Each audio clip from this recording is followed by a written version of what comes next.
you guys hear anything from Byron? Is he?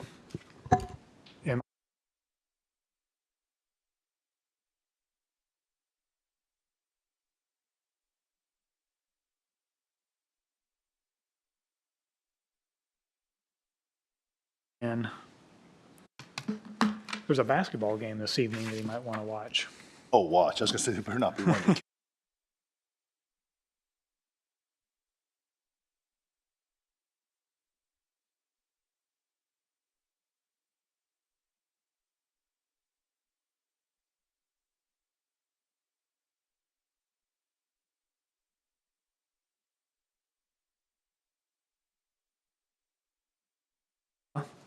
All right. All right, good evening. We'll call the meeting to order, the January 27th meeting of the Area Plan Commission. We ask that you please turn off your cell phones and electronic devices. Our first order of business this evening will be the adoption of the November meeting minutes for those that were in attendance, submitted electronically. Motion to adopt? Second. It's moved and seconded to adopt the November meeting minutes as presented electronically. All those in favor signify by saying aye. Aye.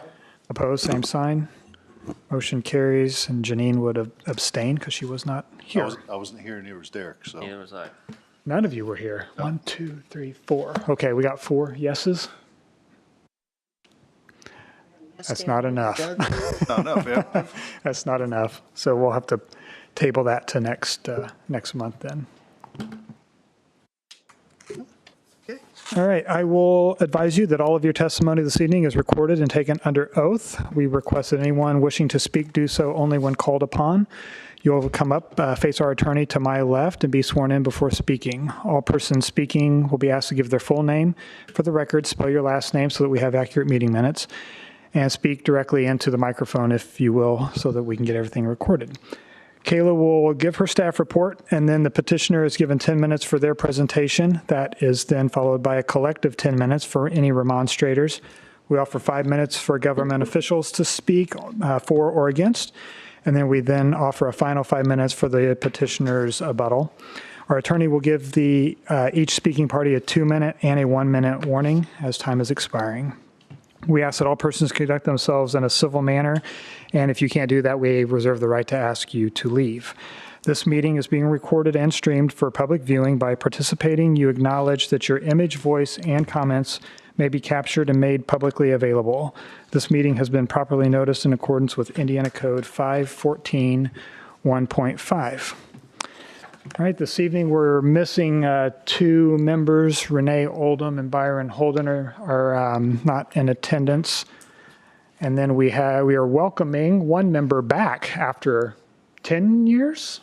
Janine Gray will be our commissioner's representative for the calendar year with lots of experience, 15 years experience, I think. So 14 or 15. 14, yeah, okay. All right, with that, our first order of business was the election of officers, which we could go ahead and do that if you'd like, or being that we are missing 2 members, if you prefer to try and do that next month, we could do that as well. Hey, if Michael Long still wants to do it, we can nominate him as president again, if you're willing to do it still.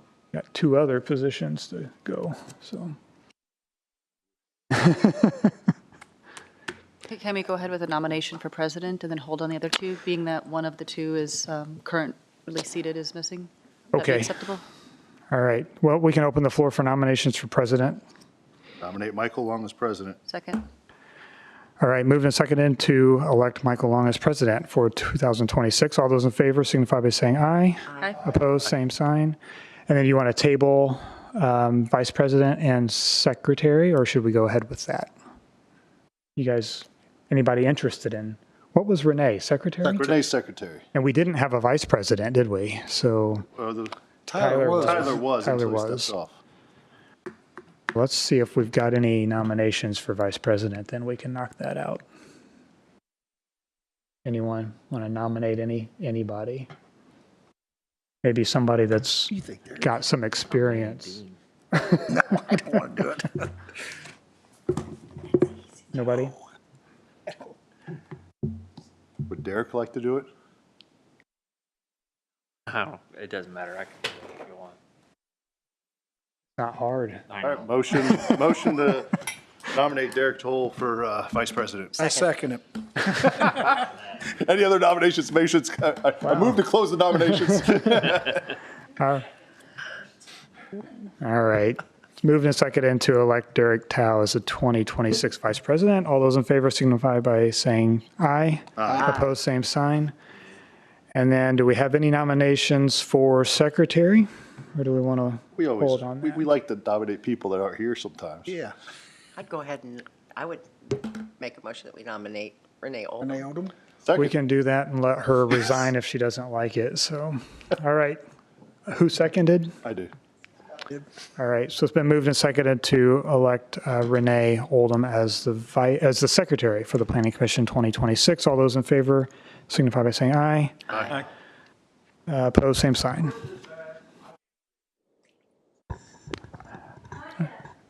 Oh, we're still working on our video? Okay. All right. With that, I guess we're all set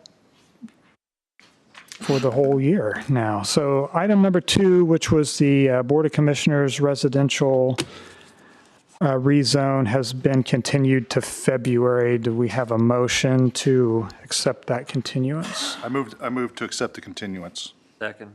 Okay, moved and seconded to approve item number 2, rezone 262651 for 15-6 to February. All those in favor signify by saying aye. Aye. Opposed, same sign. Motion carries. So if anybody's here for item number 2, we'll be hearing that case at our February meeting. And I thought I had the date here.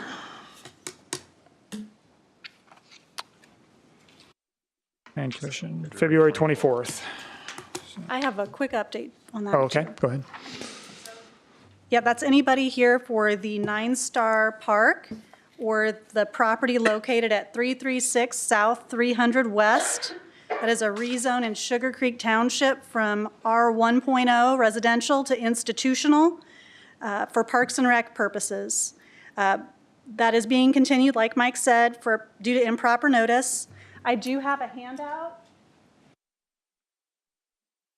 up here for anybody interested for a community input session for February 19th at 10 o'clock in this room for any ideas about what sort of a park that should be, concerns about access, use, anything like that.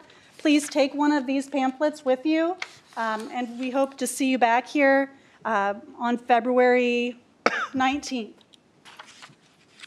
I'll put these up here. Other than that, we'll talk about it more on February 24th.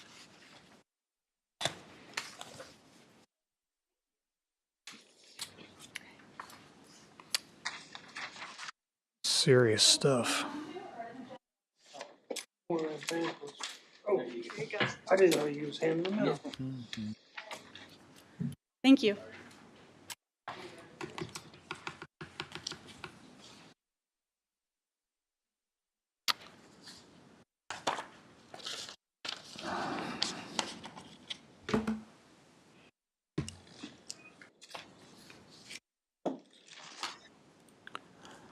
Is there a packet for item 3? It's this one right here. Oh, is that the packet? Yeah. All right, that takes us to item 3. When you're ready, Kayla.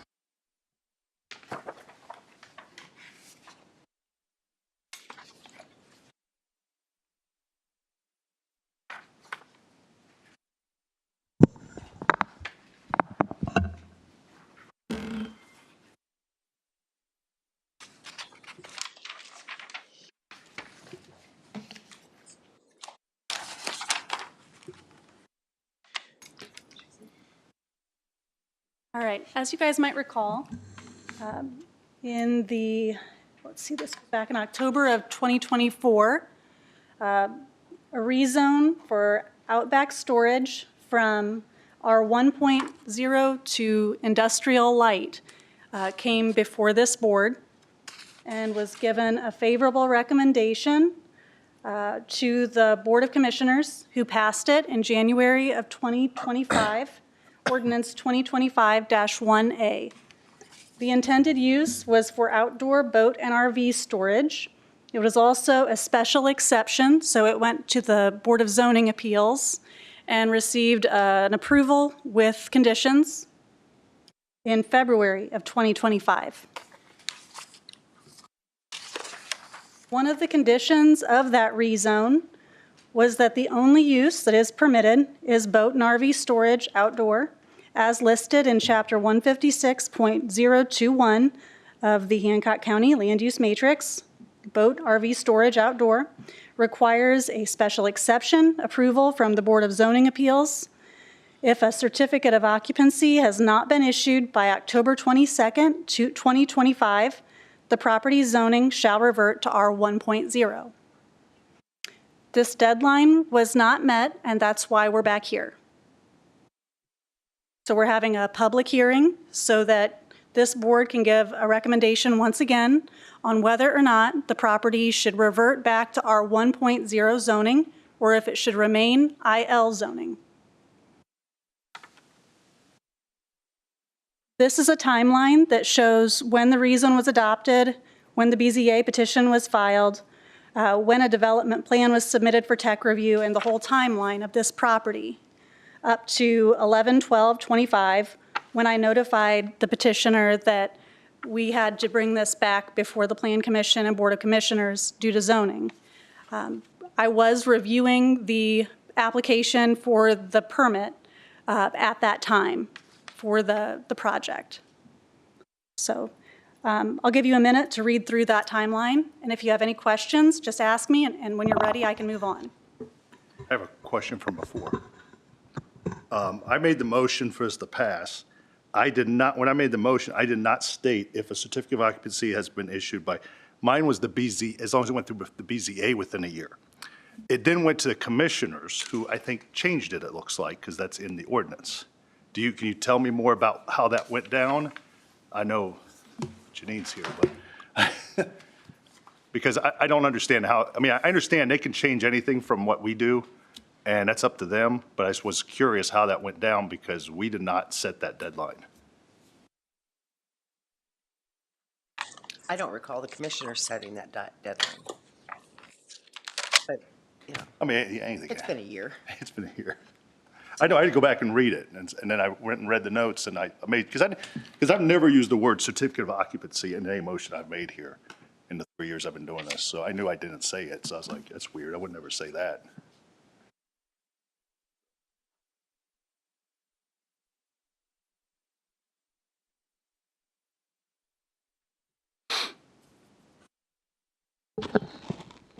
My guess is that was probably part of staff's conditions, and that's what you're looking for, and it's our common language that says within a certain amount of months, and so we just said, how long is that, and set the date based on that number of months that was in the staff report. Ayla, you can speak exactly to that. Yes, so in Ordinance 2025-1A, it mentions an amendment of rezoning the subject area from R1.0 to IL. And it says the subject area is described herein as Exhibit A, which is a legal description, and is subject to the conditions described in Exhibit B.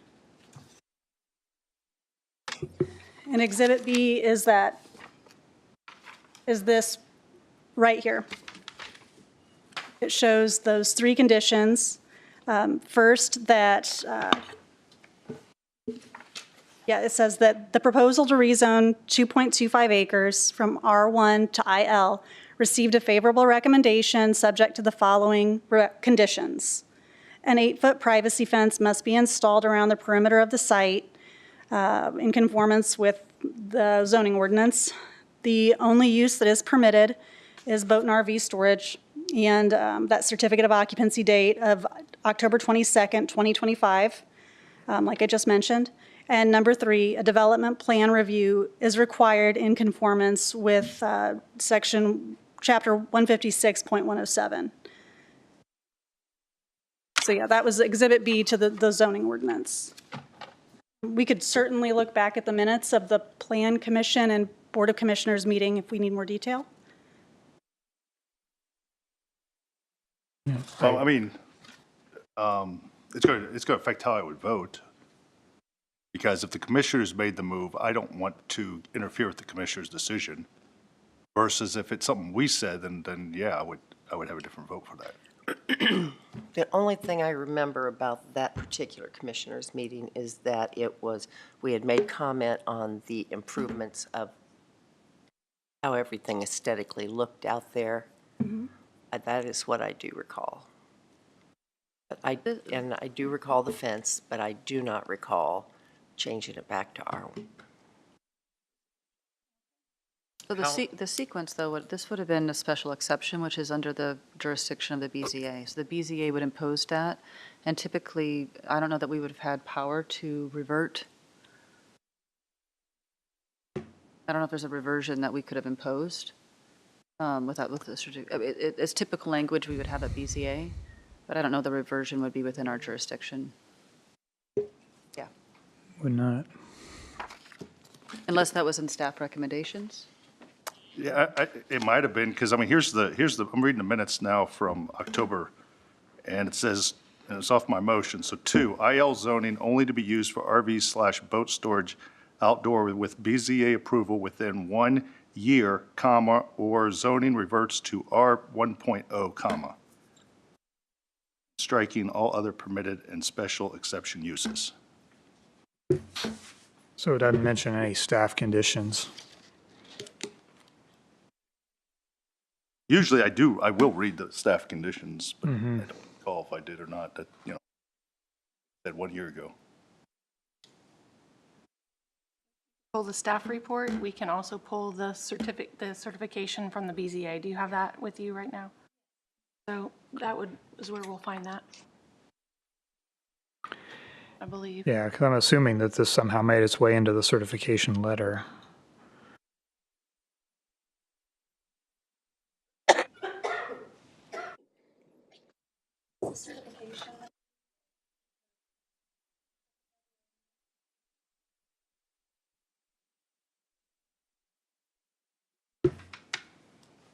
We also have the certification from the plan. Because I'm see if it's in one or two places. My guess is that was it's just one of our regular conditions. It's generally included. Actually, probably also in our ordinance.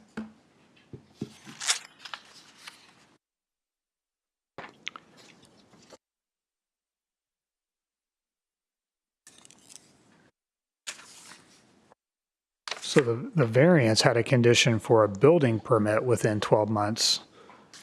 Doesn't talk about a certificate of occupancy. So that would be correct for the BZA to do that.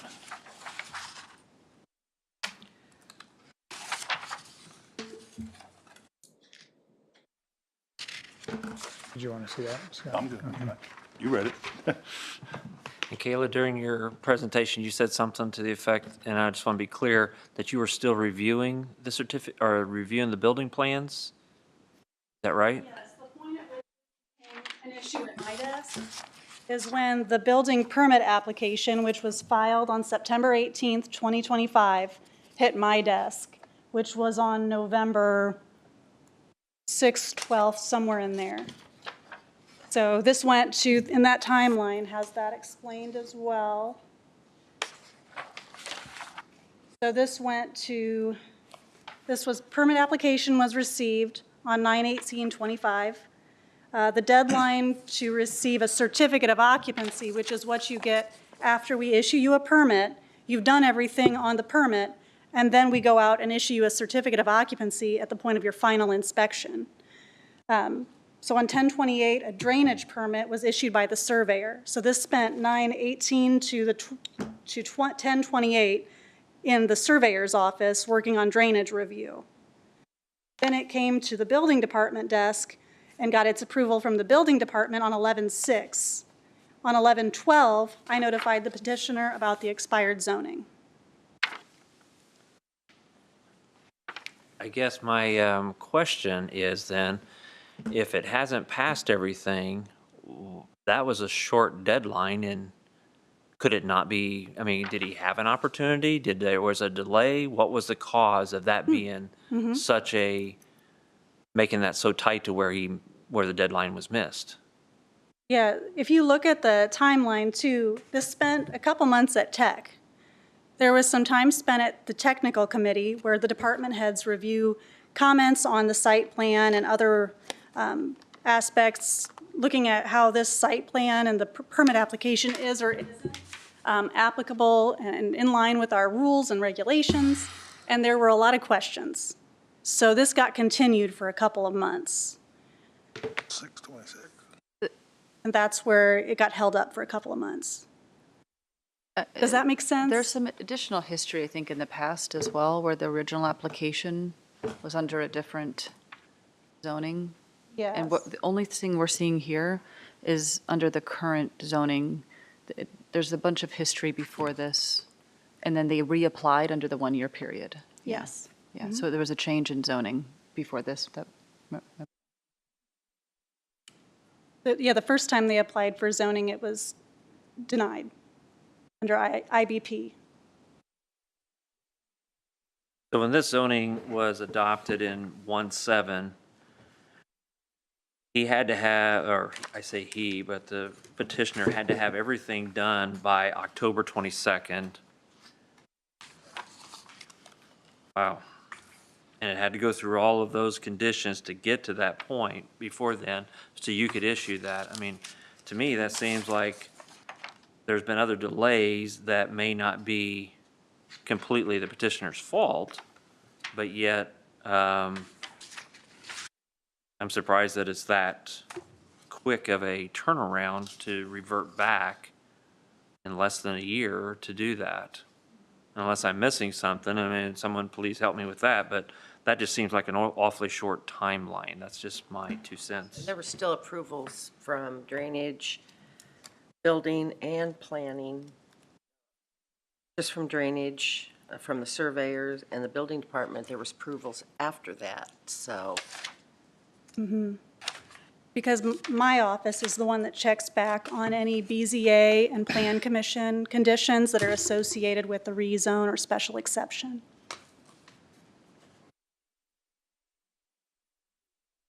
From what I understand, this had received an unfavorable staff recommendation, but the Plan Commission did choose to give the petitioner a chance to move forward with the project. And one of those conditions was if you can get it, and this is just my recollection, but if you can get it done in a short time span. That was my understanding. But like I said, I would love to refer back to the minutes and maybe even the recording to understand a little better if there's any confusion on your part. Part of that issue, part of it was that we had a new comprehensive plan, and we were still within the gray area of applying that. And that was part of the issue also between the IBP and the IL, which there's just kind of a gray area enforcement. So I think the drive was also to come in under that time frame because of the implementation of the comprehensive plan. Yeah. So it's just a natural procedure. We impose deadlines all the time. It's nice that we are tracking and enforcing against those. I think that's a good thing. That's a good indication that we're kind of standing by the deadlines that we put in and providing proper notice that we're doing that. I think that's a good thing that we're doing. But I think the question here is, what was the delay? Typically, when would you see a certificate of occupancy or a permit application? Because we see a big gap here between the approval and the development plan. Was there something that would you normally have expected from 227 to 626, that type of a gap? There's a number of things, especially for commercial projects, Yeah. that can delay. But that is a concerning gap.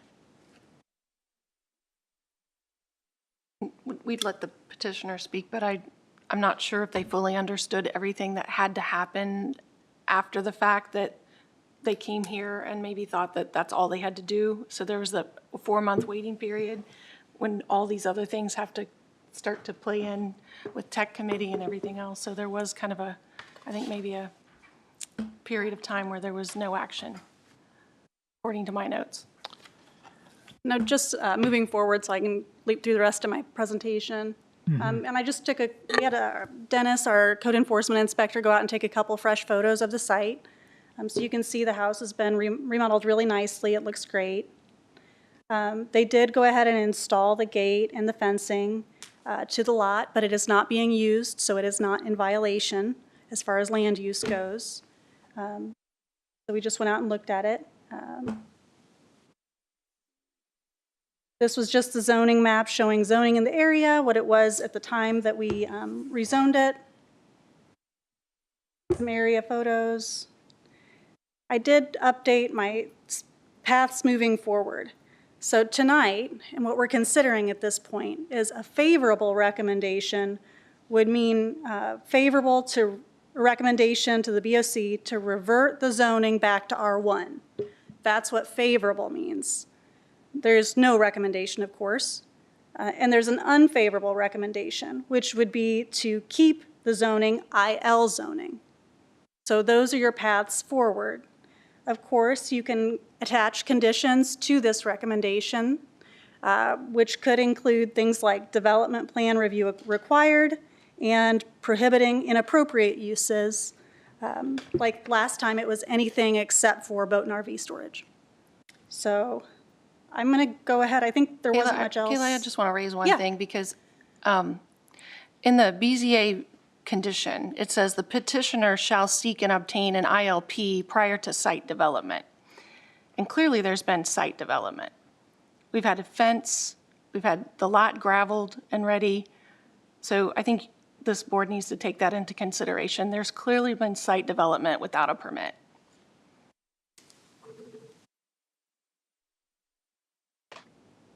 Yep.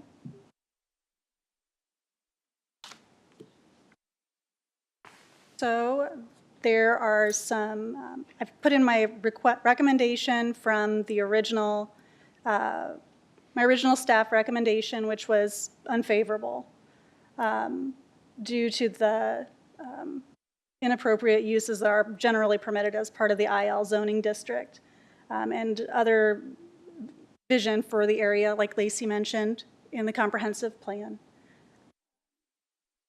And I've got a few notes here that if zoning reverts to R1, what happens next would be revoking the BZA special exception, which, as Rhonda pointed out, is pretty much in violation already. Has there been any code enforcement done on that? We haven't. We've just been monitoring the use, especially since we had this kind of in the works to see if zoning was going to be upheld or not. To ensure only permitted uses are taking place on the site. If zoning remains IL, continue with review of permit application and ensure compliance with the BZA special exception. If this goes to R.1, what structural reversions would need to take place, if any? Officially, the fence would need to be chopped down to 6 feet. The house is being kept residential, so nothing there. The gravel in the backyard for the surveyor's purposes doesn't count as lot coverage, so really it's just the fence height.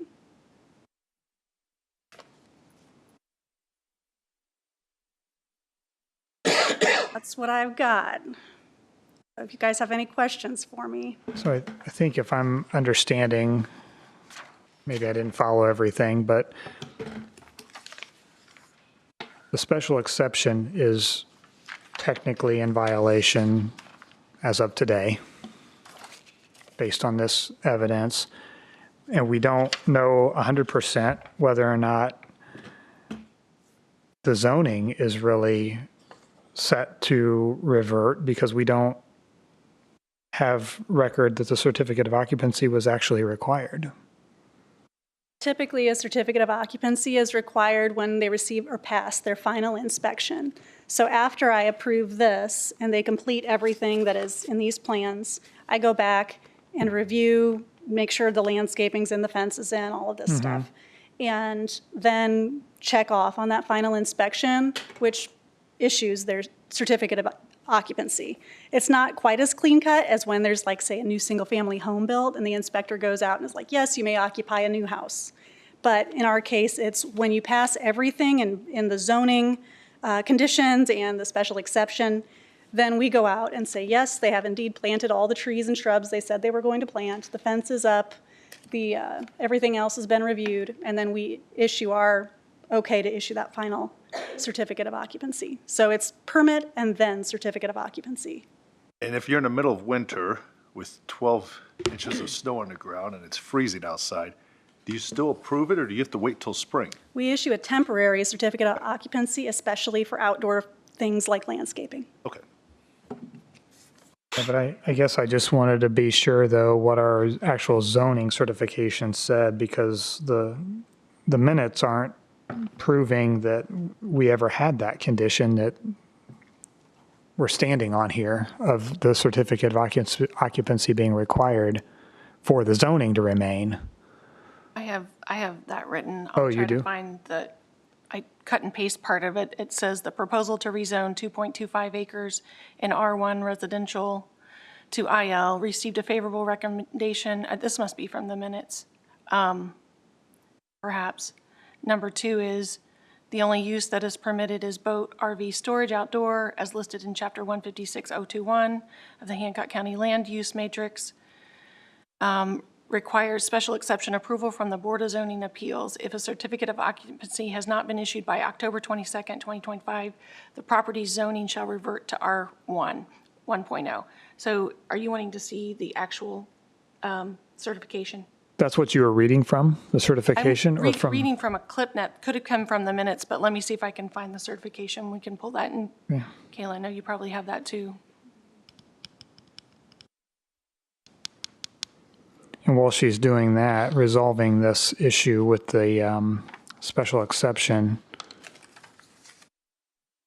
I mean, they would technically be in violation, so we just would have to make sure that the office deals with that quickly this week to clear that up. Typically, if the special exception is in violation, we would revoke that at a public hearing at the BZA.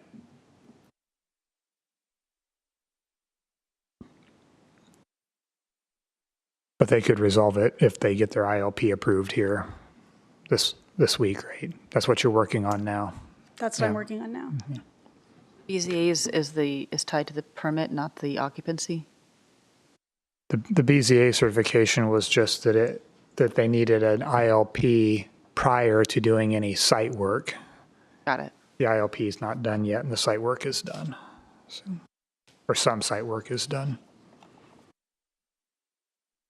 I'm happy to handle that however you guys see fit.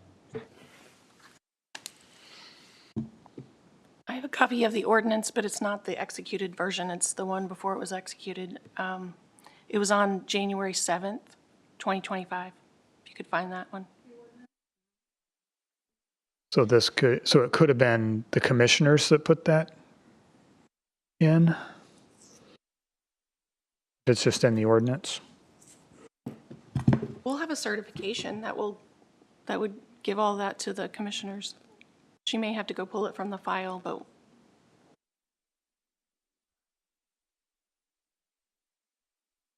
Let's see, Board of Commissioners. And if you guys want to, we can, I'm sending Maria to look for that original folder. We could table this item while she sees if she can find it to move on to other things on the agenda, or however, whatever you guys want to do. She's going to go look for that, but it might take a minute. Would they have done that on their November meeting, 24? I believe it was an October 2024 Plan Commission item. Might have been tabled. Let's check it out. Yeah, I'm not seeing it in the minutes.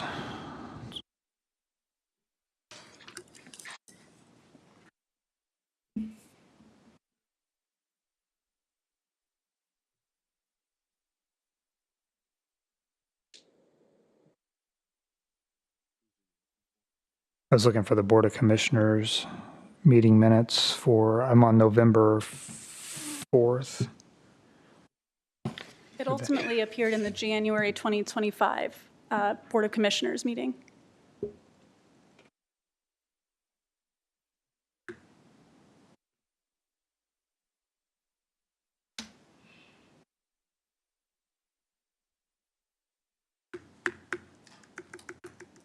It's on page 3. Fast.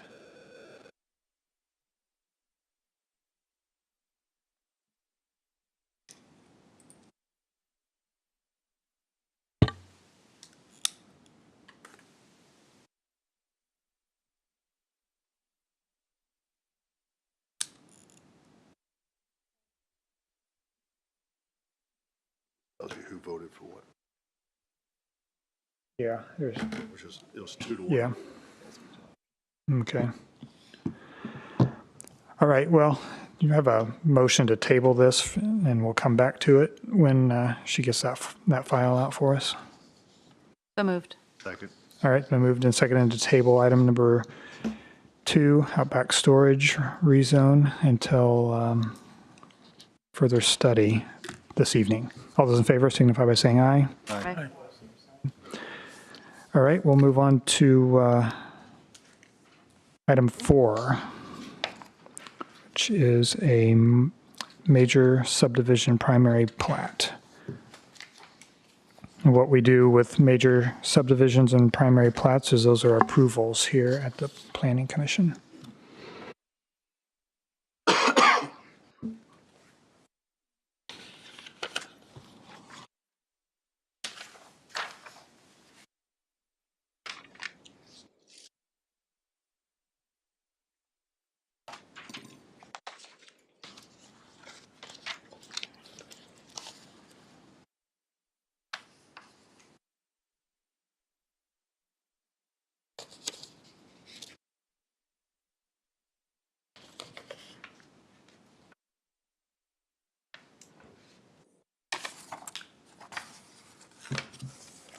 Harmon and Bill's primary plat. This is a 3-lot major subdivision located in Vernon Township.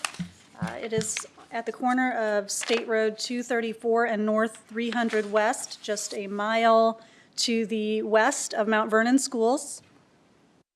It is across the road to the west from Fortville town limits now. And it is a major subdivision because the maximum number of splits for a minor subdivision has been exceeded. So a minor subdivision is 3 lots max, and that includes the remainder of the parent tract. So in this case, you can see we've had the Zachary Bills minor, which was out of the same field. That's really 1, 2, and 3 really right there. But the Tracy Bills minor occurred, but that was before we started counting, which would have been, our parent tract date is January 1st, 2002. We've been using that because it's easy to track in our office. So for that reason, because we've exceeded that the number of 3 splits from the parent tract, this counts now as a major subdivision. I'm happy to talk to any one of you about that later if you want to talk about that. This is 9.46 acres. It is around the Caldwell Cemetery? Caldwell-Brokaw Cemetery. The petitioner or the surveyor on this project is Philip Going of Accura. And he did reach out to the DHPA, or the Division of Historic Preservation and Archaeology with the DNR, the state of Indiana, and made sure that he had the latest and greatest regulations noted here, which is if you're going to develop within 100 feet of the boundary of a historic cemetery like this, you need to submit a development plan to the DNR.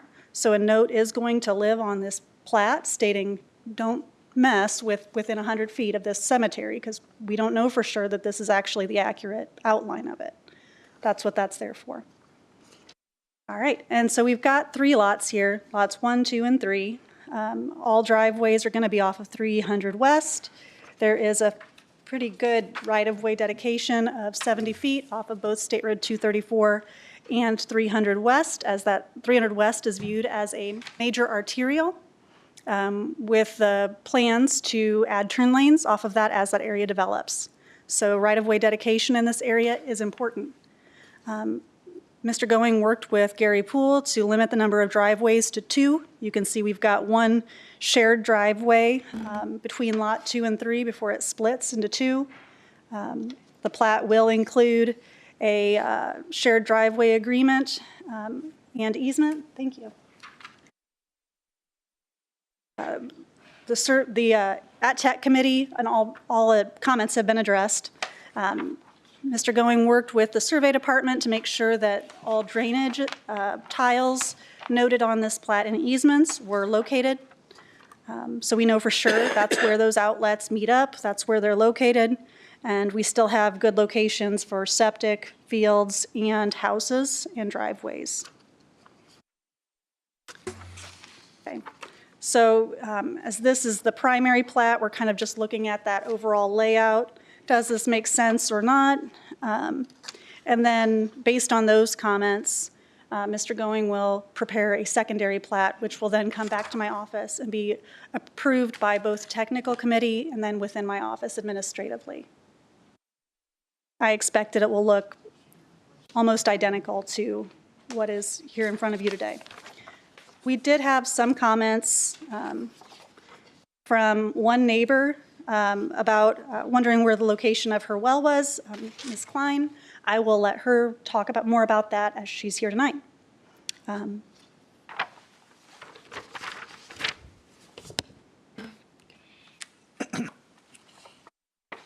This does meet our minimum lot standards for road frontage and acreage. It does need one waiver for the depth to width. It is more than 3 times as deep. Lots 2 and 3 are more than 2 times as deep, more than 3 times as deep as they are wide. Typically, a requirement in our lot standards is that a lot be no deeper than 3 times its width at the right-of-way. So 125 feet is our minimum lot width in this zoning district, which is R1. So 125 times 3, we get 250 and then 375. So anything deeper than 375 needs a waiver for those lot widths.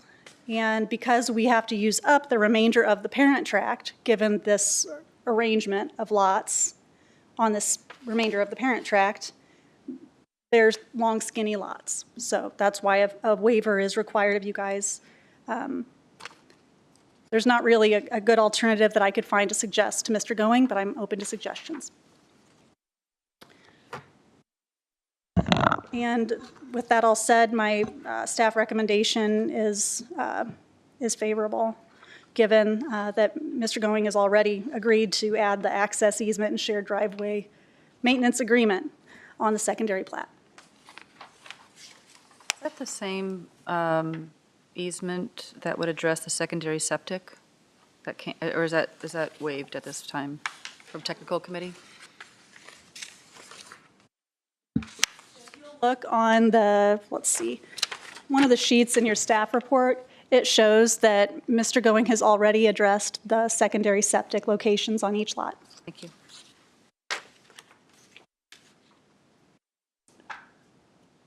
Right. Any more questions for Kayla?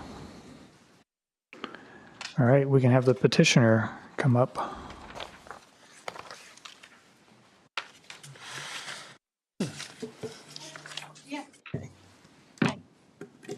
Swear or affirm under the penalty of perjury that the testimony you're about to give is the truth, the whole truth, and nothing but the truth. I do. Last name? My name is Philip Going, last name spelled G-O-I-N-G. Okay, go ahead. Good evening. I'm Philip Going with Accura Land Surveying, and I'm here this evening representing Leisa, Harmon, and Tracy Bills on this particular property. And once again, Kayla basically took every bit of my presentation away. She does a thorough job, and I appreciate that. But we're here tonight to ask for your approval for the 3-lot primary plat approval for the 3-lot residential subdivision, and to also ask for your approval for the 3-to-1 depth to width waiver, and I'll talk a little bit more about that in a little bit. This is a 9.462 acre tract of land located at the northwest corner of State Road 234 and County Road 300 West. Surprisingly, I don't think 300 West is considered a major arterial yet, but it is in the comprehensive plan to become that. And so they, at a tech committee, they requested that we go ahead and dedicate the right-of-way as if it were. So you'll see a 70-foot half right-of-way for 300 West, which is quite unusual. And it does take quite a bit of land. We're dedicating a total of 1.389 acres, subject to your approval here tonight. This property is already zoned R1.0. It has shown up on the maps that way for quite some time. So the county was already anticipating residential homes on this property. The entire area that goes toward the northwest of this is also zoned R1.0 as it leads into the town of McCordsville. Now, as you can see, this is a very odd-shaped piece of property, and that's what creates the challenge that develops the need for the 3-to-1 depth-to-width ratio exception. When this first came to me, I sat down and tried to figure out about 3 or 4 different ways to lay out lots and lot arrangements to make this work.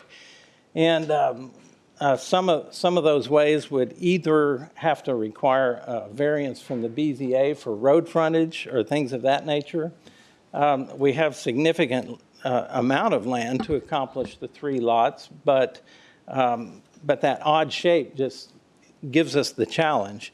So what you see before you tonight was, I think, about my 4th attempt and the best layout that I felt like created the best situation for the landowner here, because we maintained the 125-foot required road frontage on those northerly 2 lots and just extend them further back to the west.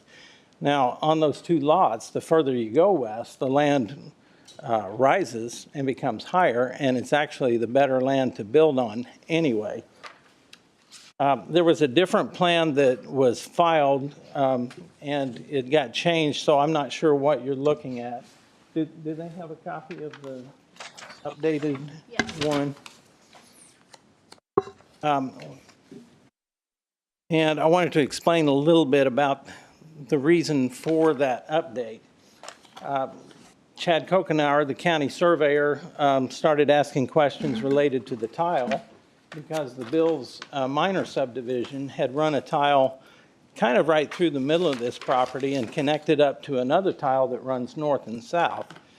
So the plan that was initially filed showed where the tile appears from that minor subdivision plan. When they did their plan, they actually created an easement, and I think it was somewhat of an as-built type plan. I felt uncomfortable with that, and so I personally went out and actually probed the ground for several hundred feet on a very, very cold day and found out where the tile actually was located, and found out that the connection point from the minor subdivision actually extends beyond its own easement by 100 feet or so. So our plat will actually clean up that little bit of a problem that was created with that minor subdivision in the fact that its tile is not actually within the entire easement.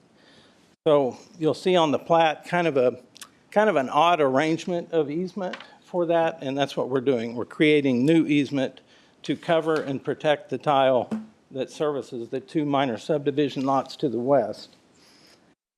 Now, the tile that connects into, that runs kind of north and south through the property, seems to be an older drain tile, and we will be preserving it from the tie-in point running north, because we don't know where that goes.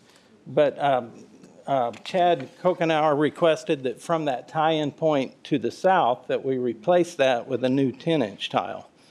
So the old 8-inch tile will come out and be replaced with a 10-inch tile at that location.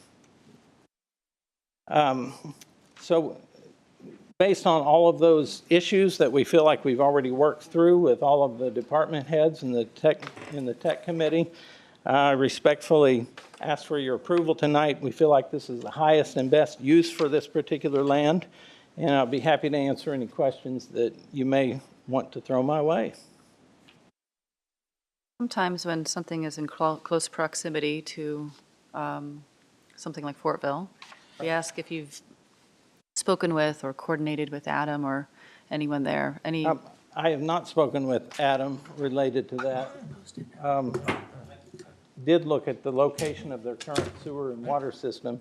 It's significantly far away to be able to service 3 lots.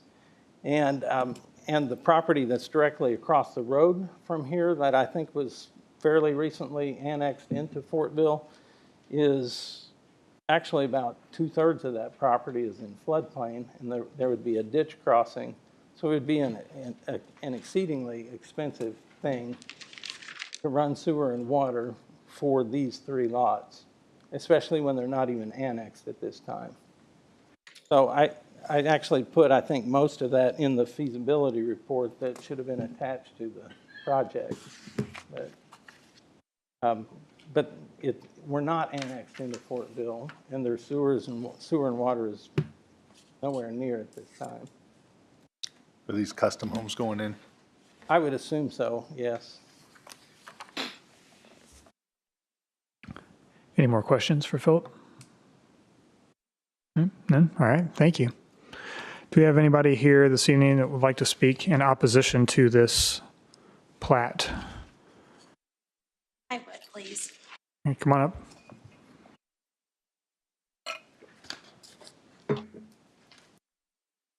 Just one person? I'll have 10 minutes, then I'll need to swear you in. Do you swear or affirm under the penalty of perjury that the testimony you're about to give is the truth, the whole truth, and nothing but the truth? I do. State your name and spell your last name. It is Karen Klein, Klein. Okay, you have 10 minutes. Go right ahead. Thank you. I technically own the Tracy Bill's plantation that was built, I'm assuming, in 2022. I purchased that house in October 15th of 2010. So I've owned it for 16 years. Unfortunately, when I did buy it, his parents did live neighboring to me, and it was a family farm. When I bought it, what you see in this picture here is a direct square. What I have been maintaining and taking care of for 16 years is the opposite land lot that you can see is matured and grown trees. My well, after they surveyed surveyed the plan for these plantations, or after his mother passed to sell these properties, when the surveyor came out, I'm not sure exactly how close, because it's, the survey stick is from here, my well's here, the back property's here. But this corner lot here that you see that's matured, that I've been taking care of for 16 years, is not my property. And it should be, but it shows this.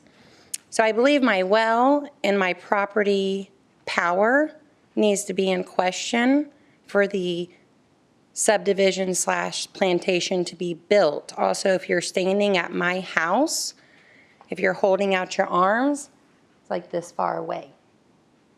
So you're building directly on top of my bedroom.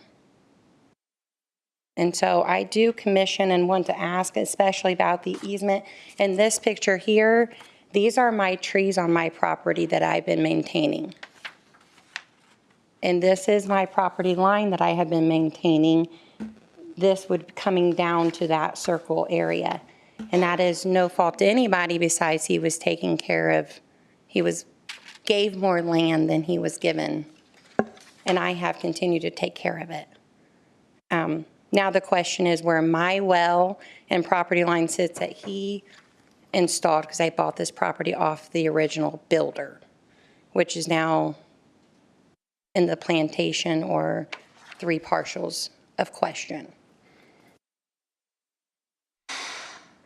So I wasn't following. Do you think your well is not on your It's very property? questionable when Okay. I had no clue until about 3 or 4 months ago when they came out and surveyed and I saw the pink stakes, pink or red stakes. And if you're standing there, it's from It's between you to him. And I have like little decorative chairs on it. I used to have a well house. Now I have decorative chairs on it, but it's from you two apart. If you're looking straight back. They installed a cement laundry, 2 cement laundry laundry pole, and it has bushels of trees. And so that would not be on this, but I have been maintaining that and taking care of that, which I thought was mine. Do not technically know if my land was surveyed. I'm in the process of figuring that out. Again, I was very young and naive 16 years ago, so I'm trying to look up the original deed of the land survey. He built the house prior to me, so he should have had a land survey to build on that. And I will looking into finding that out, if that's questionable or priority. Also, I did reach out to Adam Zach and Joe Reiner multiple occasions on this, which is Fortville. And they reverted me back to Hancock County because it is a county issue. So my question to you is, I know you have an issue with your well and what your property line is. So do you want houses to be built there, or what do you want there? Preferably, no, when I bought that property, I bought it with the estate of a plantation with family. I also now live on a farm, and so that is what we planned on doing. Did you purchase that property then? Say it again? Were you able to purchase all that property so that you could keep it the way it currently is? Have not been offered. Okay, so when they decided to sell or to divide this, it didn't belong to you, is that correct? Was unaware that it did not belong to me until they sold their parents' house, which is on the 234 beside the cemetery.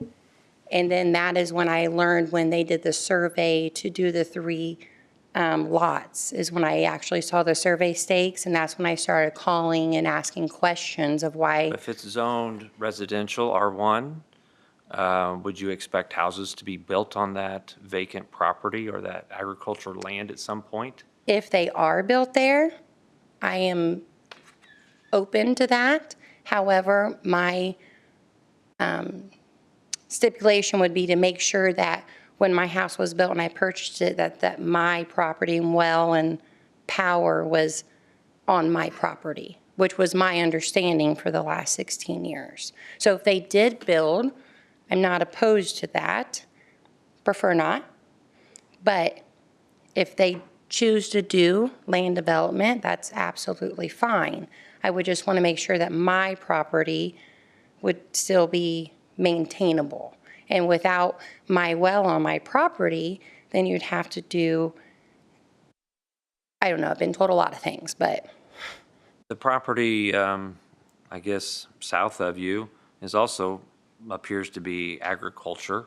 Yes. It could be someday turned into something. Have Absolutely. you considered to purchase that so you can keep it all the same way, or is it, what would you, I guess my question is, just because somebody decides to put this into homes, Yes. are you against that? Because if you are, then maybe you should have bought the property and kept it that way. If not, then are you against the homes being there? What are you against by their development? What are you against other than protection of your well? Protection of my property that I originally thought I owned, which is. But that's in question with you, and that's not what's before us. Yes. What's before us is to say, are these 3 homes, this subdivision, what we should look at, and should we give that type of a recommendation? So then what would be my opposition if my well that he built is not on my property that he grandfathered in and overtook? That you And may then have to now- talk to an attorney that would know that, because I can't give any recommendation to that. Correct. I'm wondering, do you want houses there, or what do you want because you're in opposition of it? I understand you have a complaint, but Yes. what do you expect to see in those places next to you at some point? Well, I could say a lot, but I'll be professional and say you can build. Preferably not. However, professional answer, would be you can build with a caring and loving neighbor, Thank you. with making sure that my property is maintained that I bought. Thank you. Yeah, so your main concern is just the really is the functional components of your property being the well is on your, Property and power. Nine Star runs my power. My laundry room and bedroom is on that side of that house. My power line runs there. Now we all know we have fiber optic electricity. The fiber is buried on that side of my well, which was put in after I purchased my house. And so I'm assuming Nine Star put it in correctly. However, yeah, so like Mr. Toll said, these aren't really zoning issues, which is what we're dealing with here tonight. So I guess I would encourage you to speak with a land use attorney maybe to see, or even talk to Philip about easements as a part of the plat or something, because none of this got picked up in tech, which normally it would have. So I was a little surprised that a well or any power would not be properly Correct. delineated on the plat. So I would just maybe get with Philip tonight and see about, picking up some of those things in the survey and seeing where things really are, and then see if you can work out easements or whatever with the current owner. So Okay. that'd probably be the right move there, so. okay. All right, damn. All right. Anything else? Thank you. Any questions for her? No? All right, thank you. All right, Mr. Going, you've got 5 minutes of, I think there's one more. oh, was there one more? Rebuttal. Oh. Thank you. I didn't catch that. 7 minutes left because there was a lot of questions. Okay, and answers you got that about was- 7 minutes. Raise your right hand. Swear or affirm under the penalty of perjury that the testimony you're about to give is the truth, the whole truth, and nothing but the truth. Didn't hear a word you said, but yes, I do. Okay. Can you state your name and then spell your last name? Bills, B-I-L-L-S. What's your first name? Paul. Paul? Okay. Grew up right there. Okay. That whole mess right there. Concerns not to me, but probably to you guys. When I was a kid growing up, back there in the corner there, my dad was an iron worker. And there's a bunch of nasty stuff that's buried out there. You guys probably didn't know about that. I mean, I was 12. All that stuff that come from any foundry in Indianapolis, from Allison's, Massachusetts Avenue, wherever back in the day, we had it was a low spot. It was about this low. And Dad brought the stuff back from the foundry. I'm just bringing your attention to it. You might want to go out there and take a sample. It may be all right. But I just thought you guys ought to know about it or whatever. So You said it's in the back corner? we moved out there and Dad bought that property in '61. That's how, and then through the course of me growing up and whatever, being an iron worker, an old guy out there that they would take the trash and if they could find a place, and they still do that today, if they can find a place to dump the trash for free. And Dad had that area that was real low, and he filled it up. That guy come out there and filled it up with cast iron renderings or whatever, and he put dirt over the top of it. I don't know if I don't know if that's going to be an issue or anything. I'm just bringing your guys' thoughts to it, to go out there, and it's where those big trees are right there. And three years ago, I was walking around down there and water was up to my shins walking through there. That's a floodplain going right through there, coming down for 300, going out to 234. But when you guys start digging right there, I suppose that will all go away, I guess, when they do their thing out there, when they start developing that. So I'm down at the other end where it's dry, so I'm good to go. All right. So I just thought I'd bring that to your attention. Yeah, sounds good. Thank you. Was there anybody else that wanted to speak before I move on? All right. Now, Mr. Going, you have your 5 minutes of, oh, do we have any, no public officials, it doesn't look like, so, okay.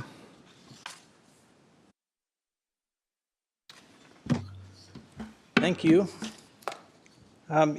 Yes, the issue I think that Karen Klein is talking about, it's rather obvious that that property has been mowing a significant amount of property that belongs to my client, probably 40 or 50 feet.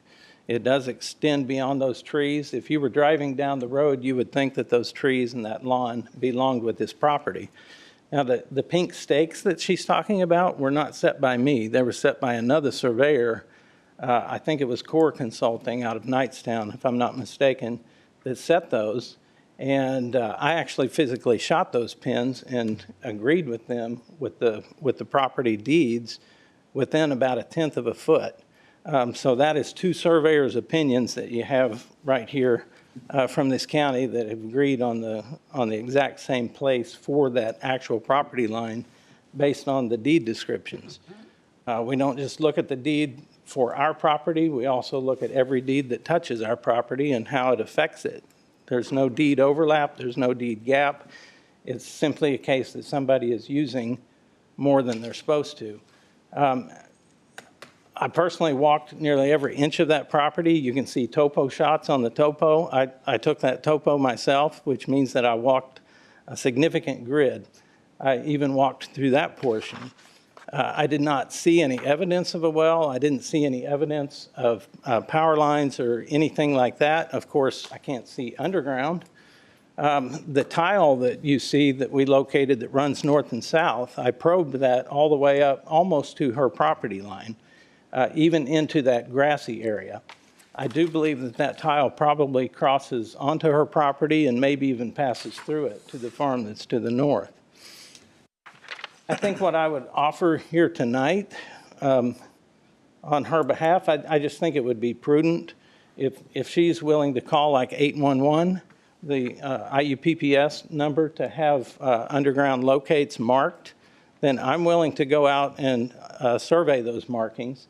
And if we find that there are utilities that are on this property, then I think we need to probably look at possibly providing easements. I would have to talk to the client about that. And also, if the well is obvious, I can take GPS shots on that and verify its location, see if it affects us. I didn't see anything of that nature that caused me concern when I was there. Okay. All right. Any more questions for? I just have one. Are there any designs, we said they're custom homes. At this point, any discussion of design standards other than what the county is providing? Yeah, I don't know what homes this particular landowner, to my knowledge, is not planning to build the homes. They're planning to sell the lots for others to build the homes. So I do know a significant number of builders that are constantly looking for lots like that, and so I don't think that will be a real problem. Do you have any objections to the staff's recommendations or conditions with regard to the access easement? Oh, no. And would you have an objection to a condition that you will further explore the adjacent property and well through a survey, possible easements or other reasonable adjustments? Yeah, no objection. All right. Any more questions for the petitioner? No? All right. Thank you very much. So what we have then is there any discussion before we move to that? All right. So what we would have then is the approval of the 3-lot major subdivision primary plat and the approval of a 3-to-1 depth to width exception.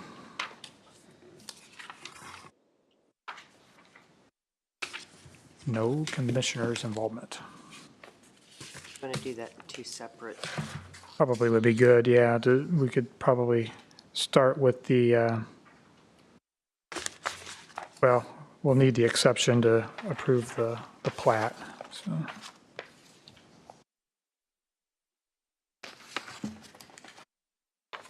Do we have any motions? I Any can make a discussions? motion Motion for a favorable recommendation.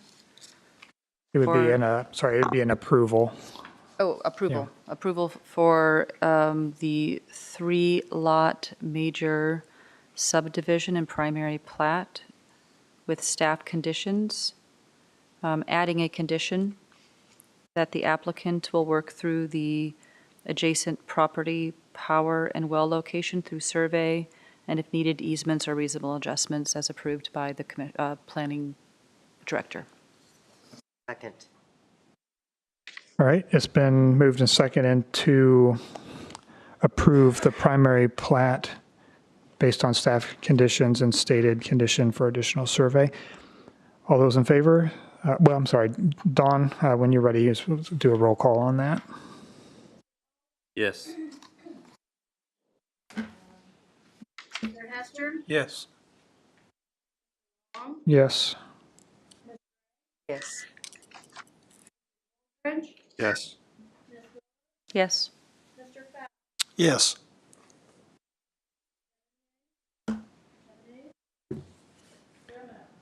Okay.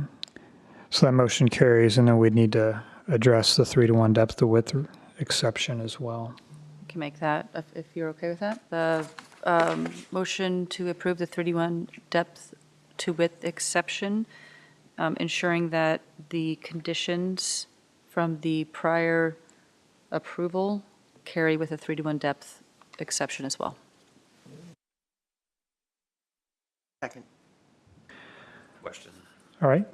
The question I have is that there's also an added access easement for the shared driveway agreement.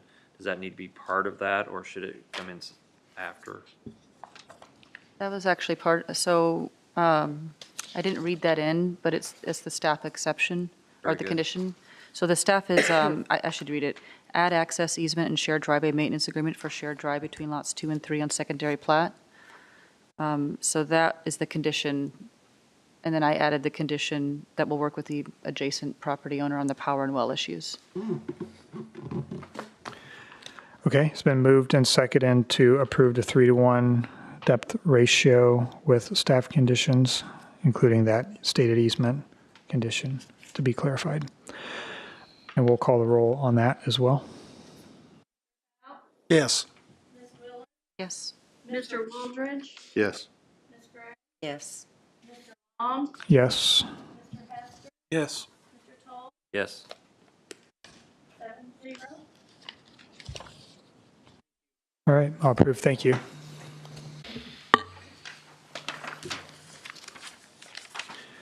All right, can we bounce back then to item 3, the IL zone? Did you get some additional?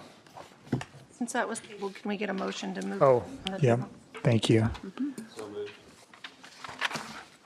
Second. Just one? We've got a motion to move Second this it. back. Okay. All right, it's been moved and seconded to reopen item 2 that was previously tabled. All those in favor signify by saying aye. Aye. Opposed, same sign. Thank you.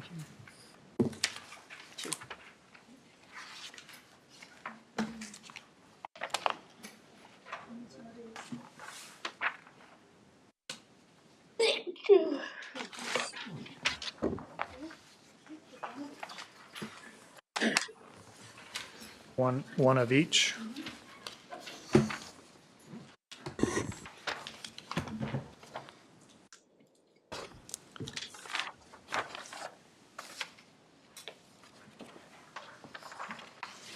I didn't hear what you said.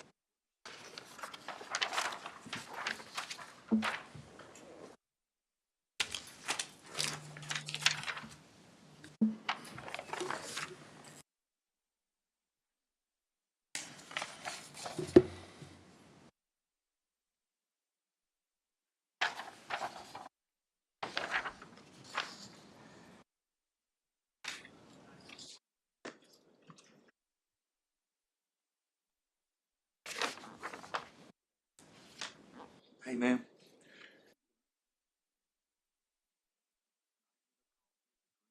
So I guess it's So So in this there. contradicts the minutes. Yeah. I'm like, that's not how it should be.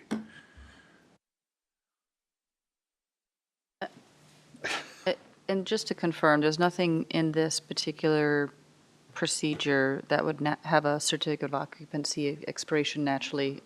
I don't think anything would, because there are always unstated rules that we sometimes restate as part of our minutes, just to have a healthy reminder. Runs with the petitioner is a good example. We don't always say that, but it does. But I don't think there's anything that naturally. I guess if we went all the way back to the staff report, I wouldn't be surprised, like Rhonda mentioned, that might have been a staff condition. I think it's somewhere in the rules, or it's a condition, I think in the rules. It's something that we put on all the time. So, and I read the minutes, I'm trying to figure out how those are in conflict, but let me see if I can pull your rules up real quick.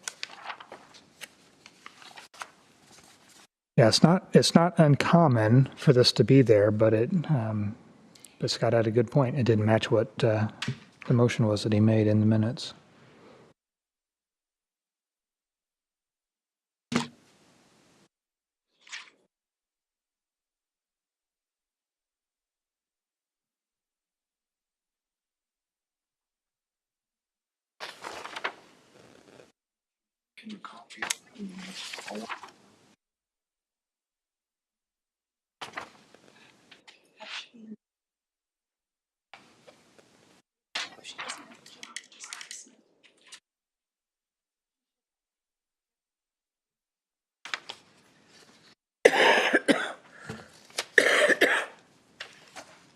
So our course of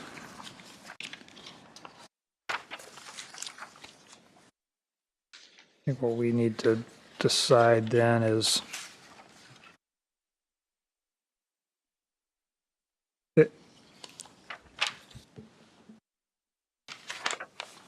so the petition would be to make a recommendation to the commissioners as to whether or not this should revert to R1 zoning or remain IL, or is it to actually re-up the IL?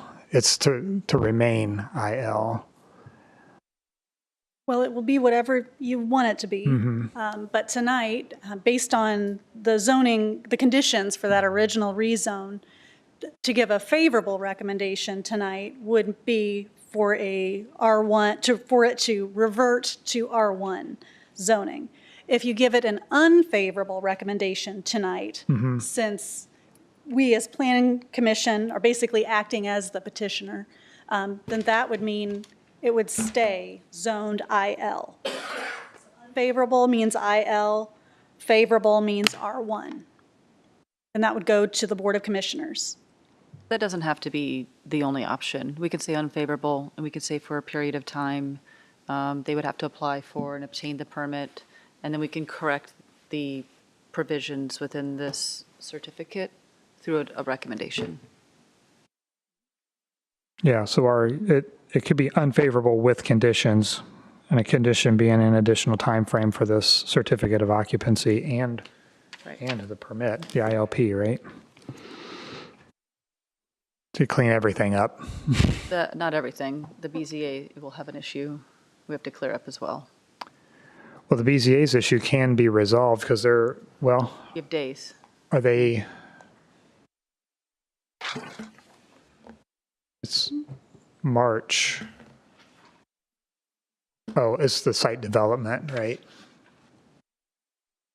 But if the ILP is issued after the commissioners meeting, then that clears that up. But there's a period of time, right, that needs to be. Would need to be stayed. Yeah, we need to give a date, or we need to give some grace period before Dennis goes out there and starts making citations. So, okay. Questions for Kayla, or are we ready to hear from the petitioner, who's probably thoroughly confused now? So, all right, come on up.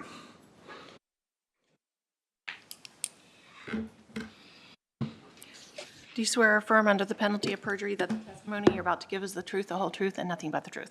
I do. John Smith, S-M-I-T-H. Okay. I think I'm a little confused, but I think I know where we're at. So I respectfully ask for a non-favorable vote as the way I understand it tonight, which is converse to what I would normally ask for. So thank you for being here this evening on this bad night. It's very cold out. Kayla mentioned a few things. I think kind of start from the beginning.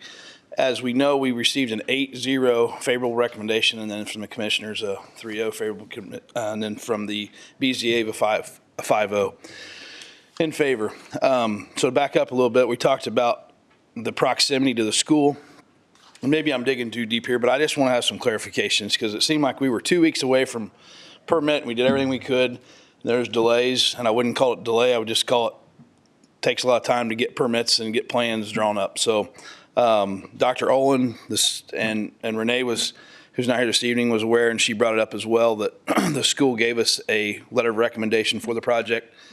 And yes, I'm eager to get things going, so we did some work. I think we could do it under the current zoning, and if you want to find me for making it look a lot nicer, I get it. We rezoned the house, or not rezoned, sorry. We kept the house in residential zoning. It's been, it was a dilapidated piece of junk, and we made it look really nice. We have a tenant in there now who takes really good care of it. We have good landscaping. The fence was there before. We've updated the fence to an 8-foot high fence because the neighbors asked for it. And so we came to you folks and said, hey, we would love to put an 8-foot fence instead of a 6-foot fence. We had no remonstrators on the project. We did, every surrounding property owner wrote us a letter of recommendation, including the Vesters, Janet and Rodney, who live to the north, Indiana Automotive, who have property to the north, County Materials, who's directly east of our property. As we talked before, to the west, there's a 9-Star now owns the sanitary treatment that used to be for the school systems there.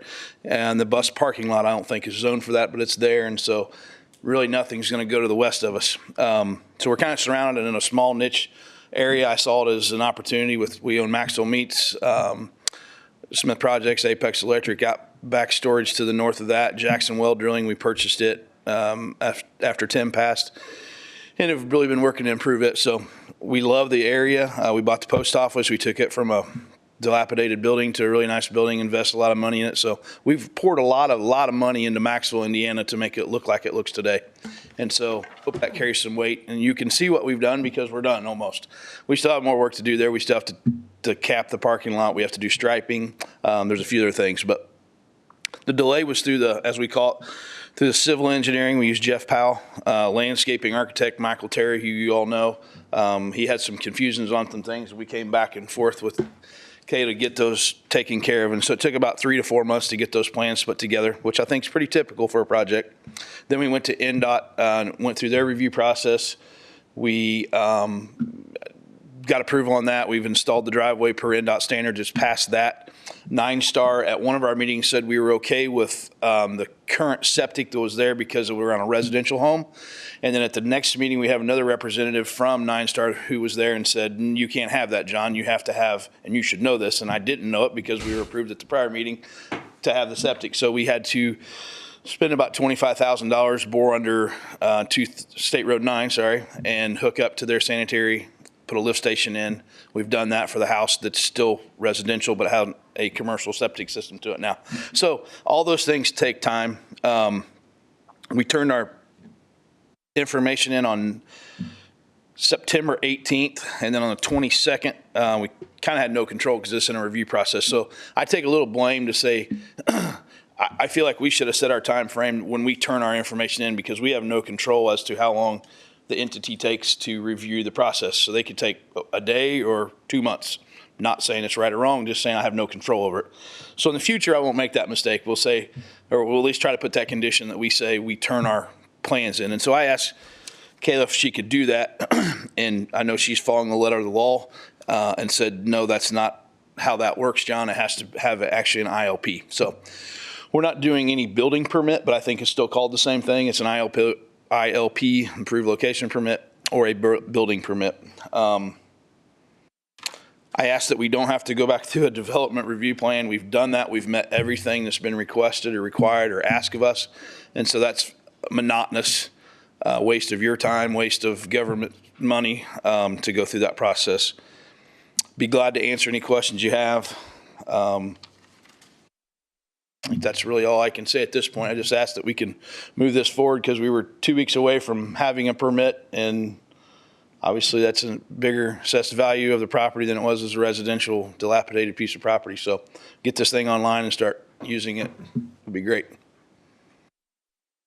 Are there any other deadlines you're worried about? I'm sorry? Any other deadlines you're watching or worried about that we haven't talked about tonight that we should know about? I appreciate that. So to that point, I really don't have, I have no control over when my ILP is issued. Okay. And so I actually sent an email to Kayla and I asked if we could use the application date of 9/18 as a certificate of occupancy in replace of that, right? So I have no control over the ILP being issued. So I would revert to you folks to tell me how long it's going to take to get the ILP if everything we've turned in is good as that. A week? Is it a month? 2 months? I don't know. That's my only concern. I feel like we've completed everything that's been asked, so I just can't control how long that review process will be. Do you intend any other uses other than what was originally approved, RV boat storage? And No, you've ma'am. got the house there, but that's it? Okay. Yeah, the house was always addressed as residential and to stay residential. And it's occupied and they love it. No, we don't want to change anything. Like I said, we were 2 weeks away from, I thought we would have the permit, and then I got the call or the email that said, you missed your deadline. And I'm like, oh, okay, can we use the time I turned it in versus the time that you issue the ILP? And the answer is obviously no, based on how our agreement originally stated.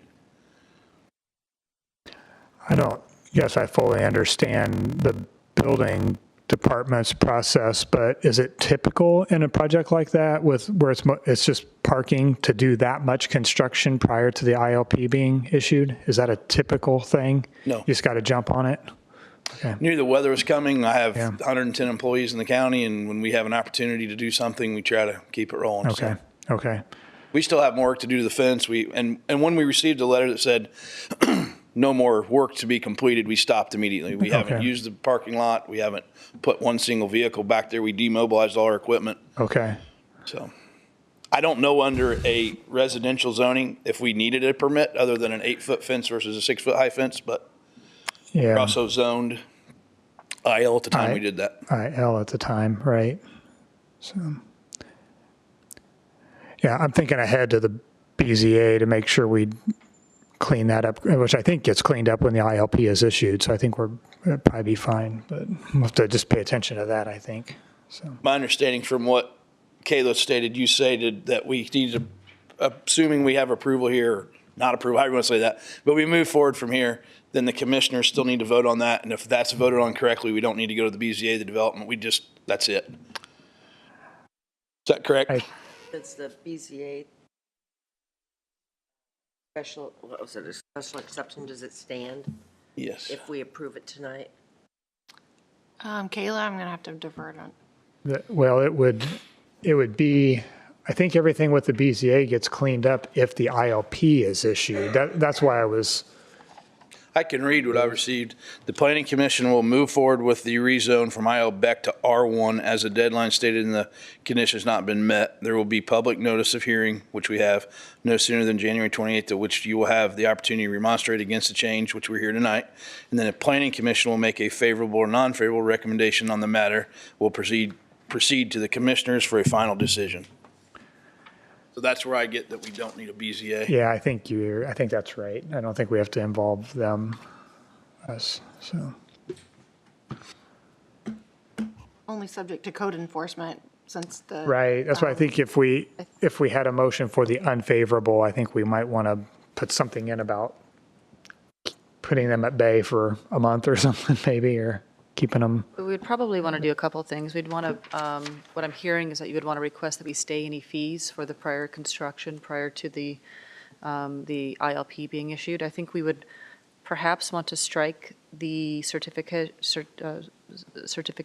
the reference to the certificate of occupancy. You might want to strike that, and in favor, put that with an ILP with a deadline.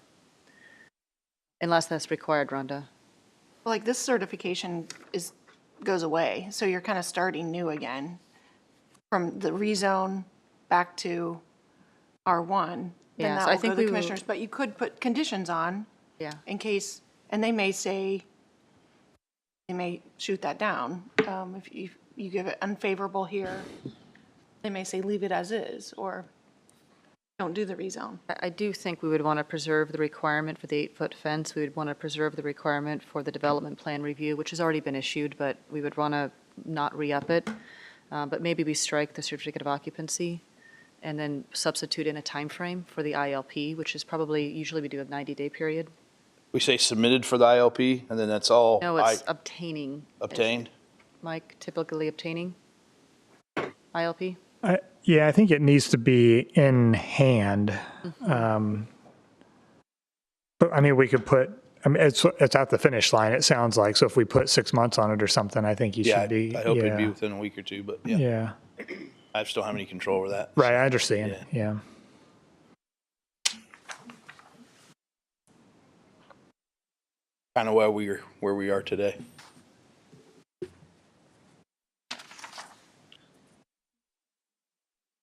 Yeah, you guys have persevered on this one for sure.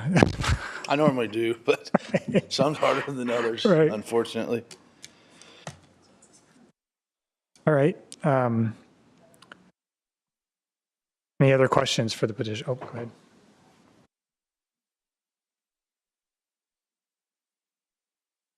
His BZA special exception was issued in February of 2025. So typically those are good for 12 months. If he Yeah. gets his permit by the end of February, we're still good to go with the BZA. We don't always put that in the letters, but it says in our ordinance that those special exception approvals are good for 1 year. I don't foresee that being an issue, just to let you know. February. Okay, so it's not the date of this letter of March 4th then? Correct. It's February. Okay. So just wanted to mention that. So it may be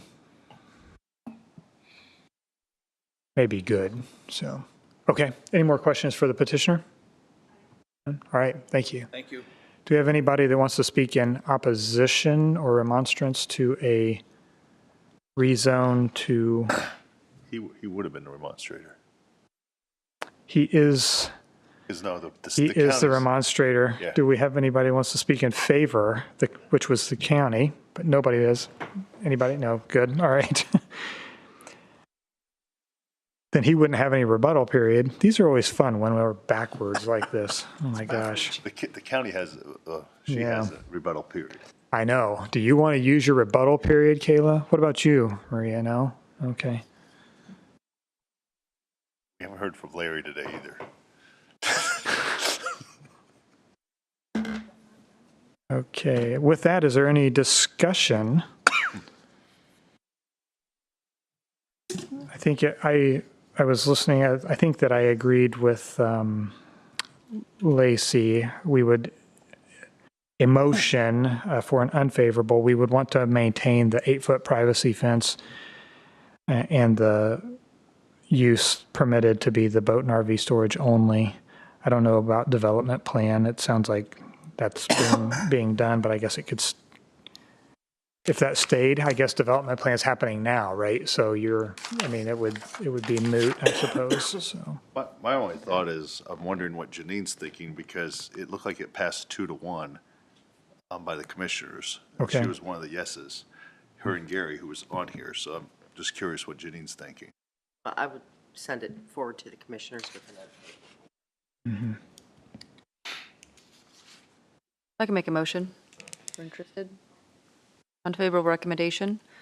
And in the original certification, preserving bullet 1 regarding the 8-foot privacy fence, preserving bullet 2 regarding the boat and RV storage, with the exception of the final sentence, swapping out a certificate of occupancy requirement for an ILP to be obtained within a 6-month time frame from date of certification, the replacement certification, and then maintaining bullet 3 with regarding the development plan. I would also add a condition that all fees will be stayed during the pendency of sort of this application. I think that's all I got. Second.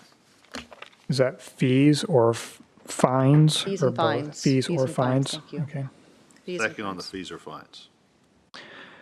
All right, we've got a motion for an unfavorable recommendation to the Board of Commissioners with the stated conditions from the original certification letter and the added condition of the stay on the fees and fines. We'll have a roll call when ready.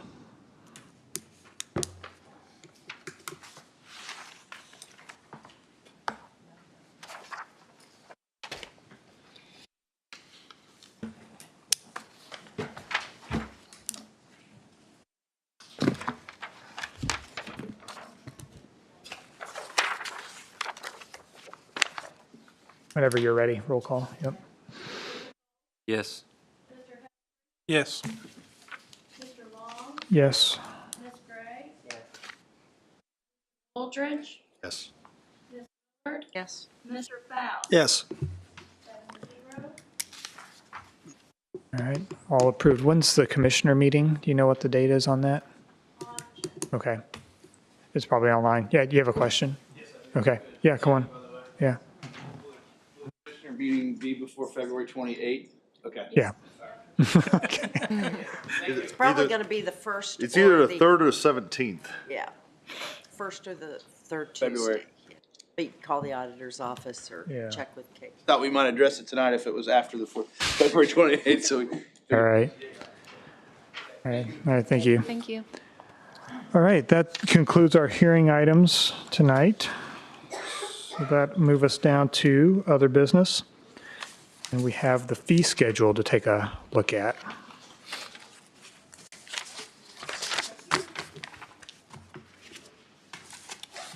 Probably gets Scott Wooldridge excited.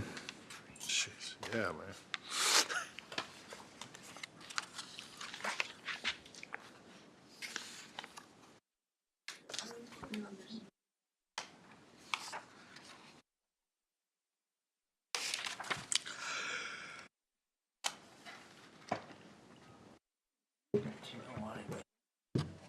Before we get into the fee schedule itself, I just wanted to mention real quick that as part of this year's kind of expense tracking, we did do a little exercise where every month we looked at our expenses versus our revenue.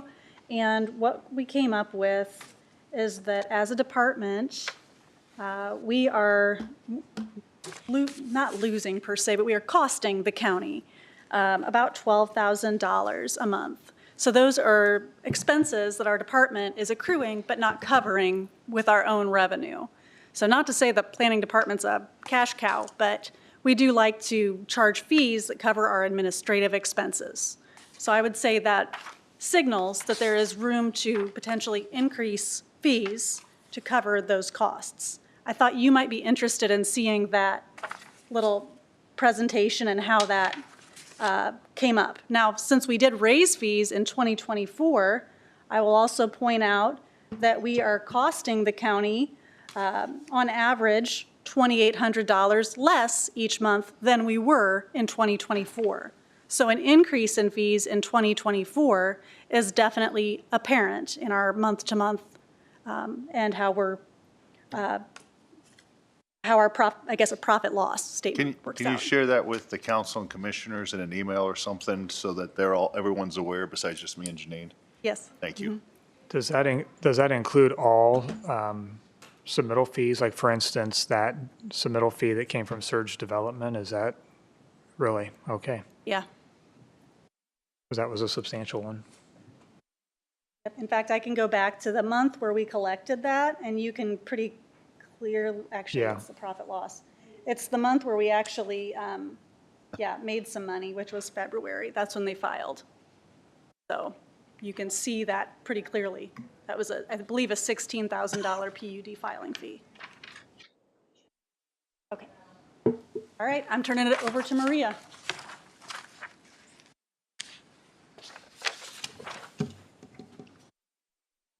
Which one of your?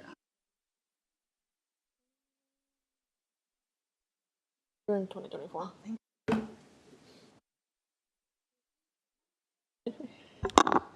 Do you collect the impact fees for parks, or are those collected by the So that's one of the Building fees that, I'll let Kayla Okay. touch base on that. Here's all you- Okay. So beginning on February 6th, I believe, we will be collecting for the Parks Board, essentially, a $412 Parks and Recreation impact fee. So that will be collected at our desk in the same way that we collect planning and building department fees all under one charge. We will now also collect a $412 Parks and Recreation impact fee, which with each new dwelling unit permit. So that would be any one of the 108 multifamily permits that we issued last year, or any one of the, maybe 200 new single-family homes. So multifamily or single-family, each one of those units will also have to pay a $412 Parks and Recreation fee, which will then go into an impact fee fund that can be spent on Parks and Recreation items by the Parks Board. Is it, I'm looking towards Rhonda because I know she sends us emails every week. Is that going to get kicked out with the current legislature that we may have an issue with the park fee? Right now, that's resolved. Okay. At least for our ordinance that we passed on impact fees. They had made some changes that would affect ours retroactively, and we would have to include some new language, and there would be limitations, and now they've made that prospective. Okay.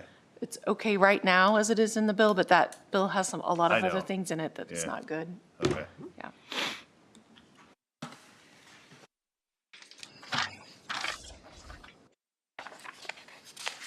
So in your package, you'll see a copy of our current fee schedule. If you want to turn to the second page, where it says re-inspections.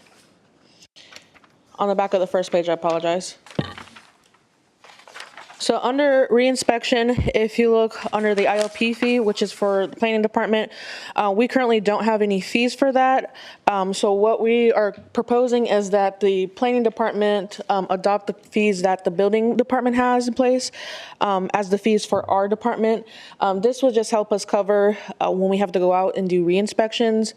For example, when we do landscape inspections, typically those don't pass the first time, so we're always having to reschedule another inspection to go inspect once they install whatever is missing. If there's a monument sign that doesn't have the landscaping and we have to go re-inspect it after the initial one, this helps us cover that cost and that trip that we're making out to inspect those projects.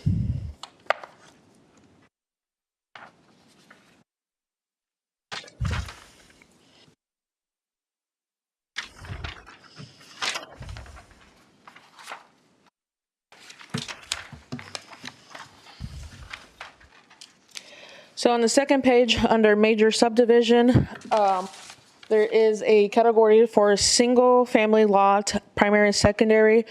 We are proposing to strike that out. That is not something I think we typically use in the department, so there is not really a need to have that section in our fee schedule.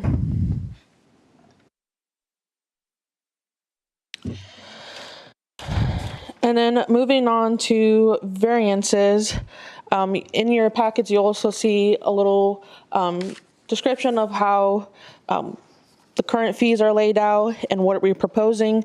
So currently for variances in all zoning districts, there are a fee of $400 plus $55 for any additional variances on the same petition for all zoning districts.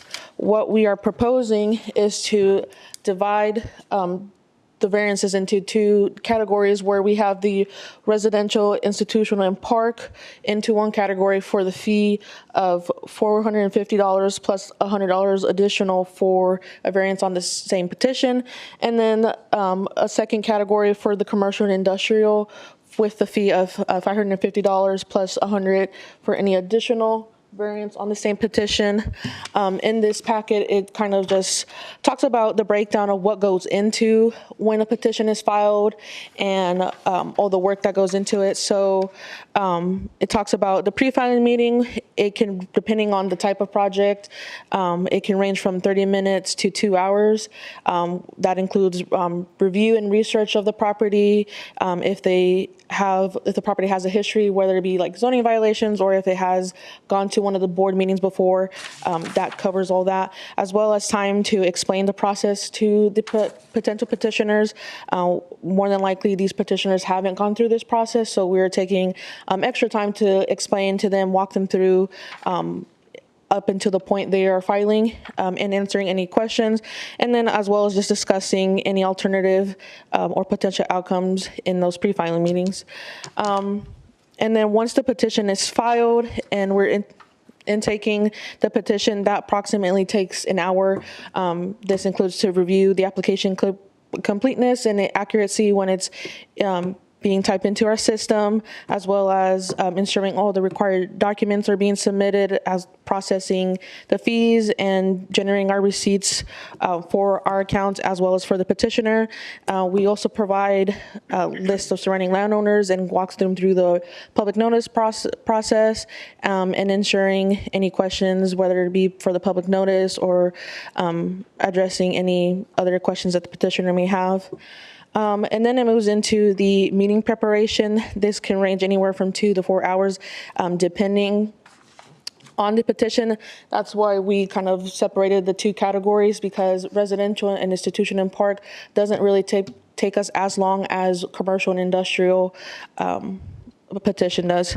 So in this section, essentially it covers creating and managing the physical and digital petition files, scanning and uploading the documents to our county document manager system. That just is like our OneDrive folder in our county website. Doing research, touching base with other departments, making sure that if our recommendation doesn't affect, if we're recommending approval or deny, it doesn't affect other departments, and then kind of puts the petitioner in a difficult spot if whatever we're recommending doesn't comply with their standards. And then drafting the staff report and recommendation. And then moving on to public hearing and board presentation. We attend the meeting, give the staff report. Prior to that, we might have some questions from the petitioner or remonstrance or people who want to speak of support, answering questions for that, responding to questions that the board may have, clarify standards and ordinances and staff recommendation.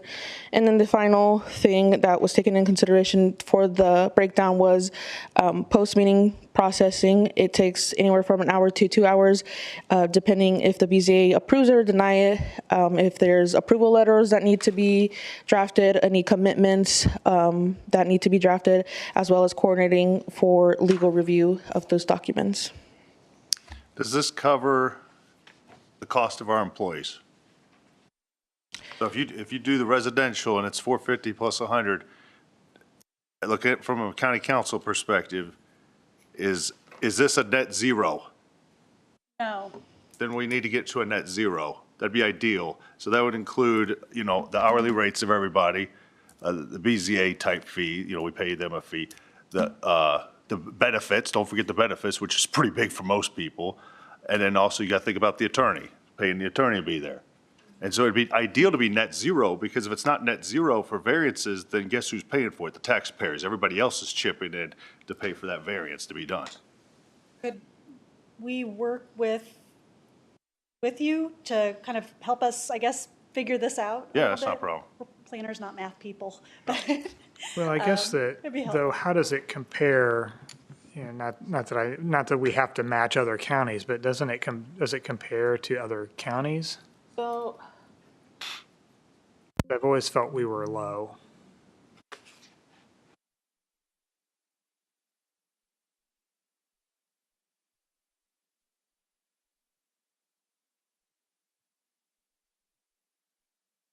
I mean, looking at your justification, I was kind of thinking base filing fees should be $1,000 probably.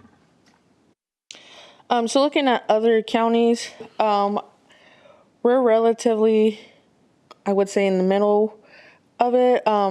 Hendricks County charges $345. Henry County charges $500. Marion County charges $579. And then Rush County charges $220. And then Johnson County charges $200. Because what you don't want to do, to get to the net zero, I mean, you'd have to be over $1,000 probably to start, but then you make yourself a little unattractive to development when you start. Well, this is for BZA variances. They're already built. Can we see row 1, what the categories are for each of those? Just scroll up just a little bit. There we go. Is that what Commercial these are? industrial Variance? exception, got it, Yeah, yeah. this for Perhaps variances, yeah. to cut the difference This is the here, variances, and to BZA. also encourage, So like they're in the 3 to 4 range, and that's what they're proposing. there might be a policy position we can take. What we don't want, and I was just looking at my notes, we've had special exceptions with 7 variances, 8 variances. Perhaps the increase from 55 to 100 is not aligned to our policy. It's just not a fit if it has to have that many variances.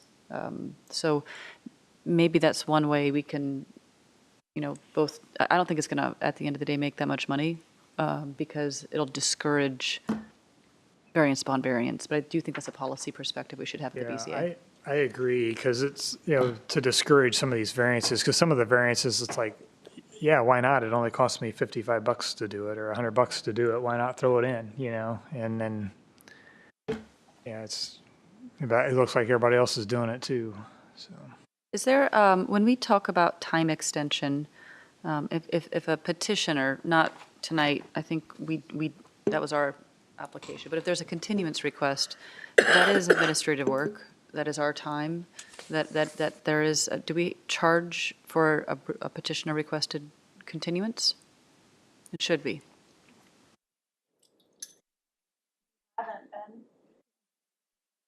Charge for a what? A petitioner requested continuance. So currently we don't have any fees for that. And I don't necessarily think we discussed that. Because it's a time requirement. Yeah. And it is, again, that's a policy decision that we could make through fees to say, please have your package ready to go when it comes before a board like this. Because sometimes we can only take so many applications. And then we hold that space. There's a continuance, that space could have gone to someone else in some time frame. So maybe there's a new continuance related. I also think there might be something we can consider on special exceptions. Again, a policy item that if we have to go find an expired issue on a special exception, there's some sort of a fee associated with that. Because right now, we got to go find this stuff, and there's no fee associated with it.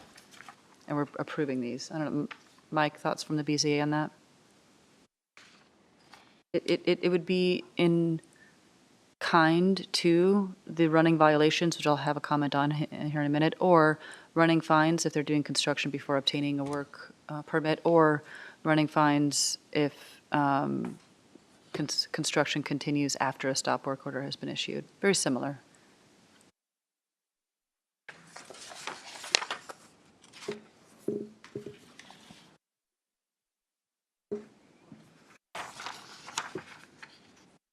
Okay. And the only other comment that I'd have on those running fines is that we've run into some issues that those are capped out, and it's like, so what? $300. So what? So Yeah, they're small.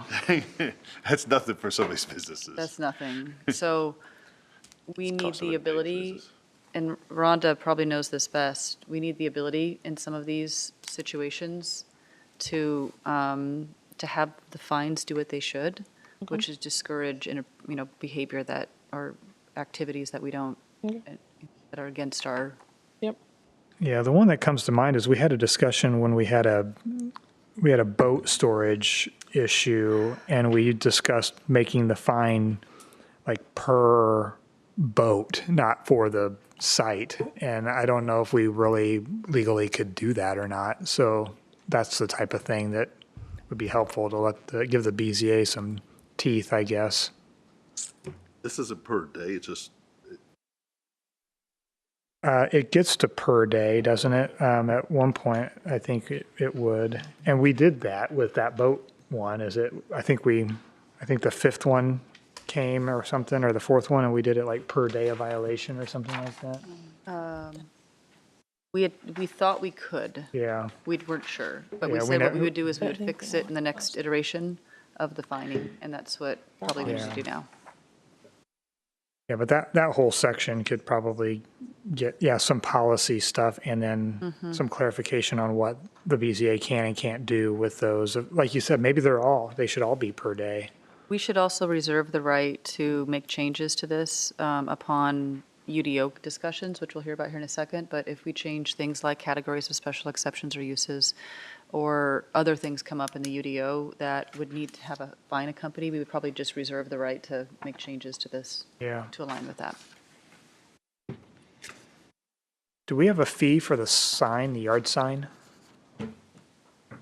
Do we just share those with people? No, we mentioned potentially, because we were also kind of in the process of trying to design a sign that is, I guess, serves its purpose, because currently right now, it hasn't, so we are slowly in the works of that. Once we have something ready for you guys, we'll present it. Oh, okay, so the sign's not working too well right now? There was issue with the QR code, so I've been working with John Milburn to figure out how we can get that resolved.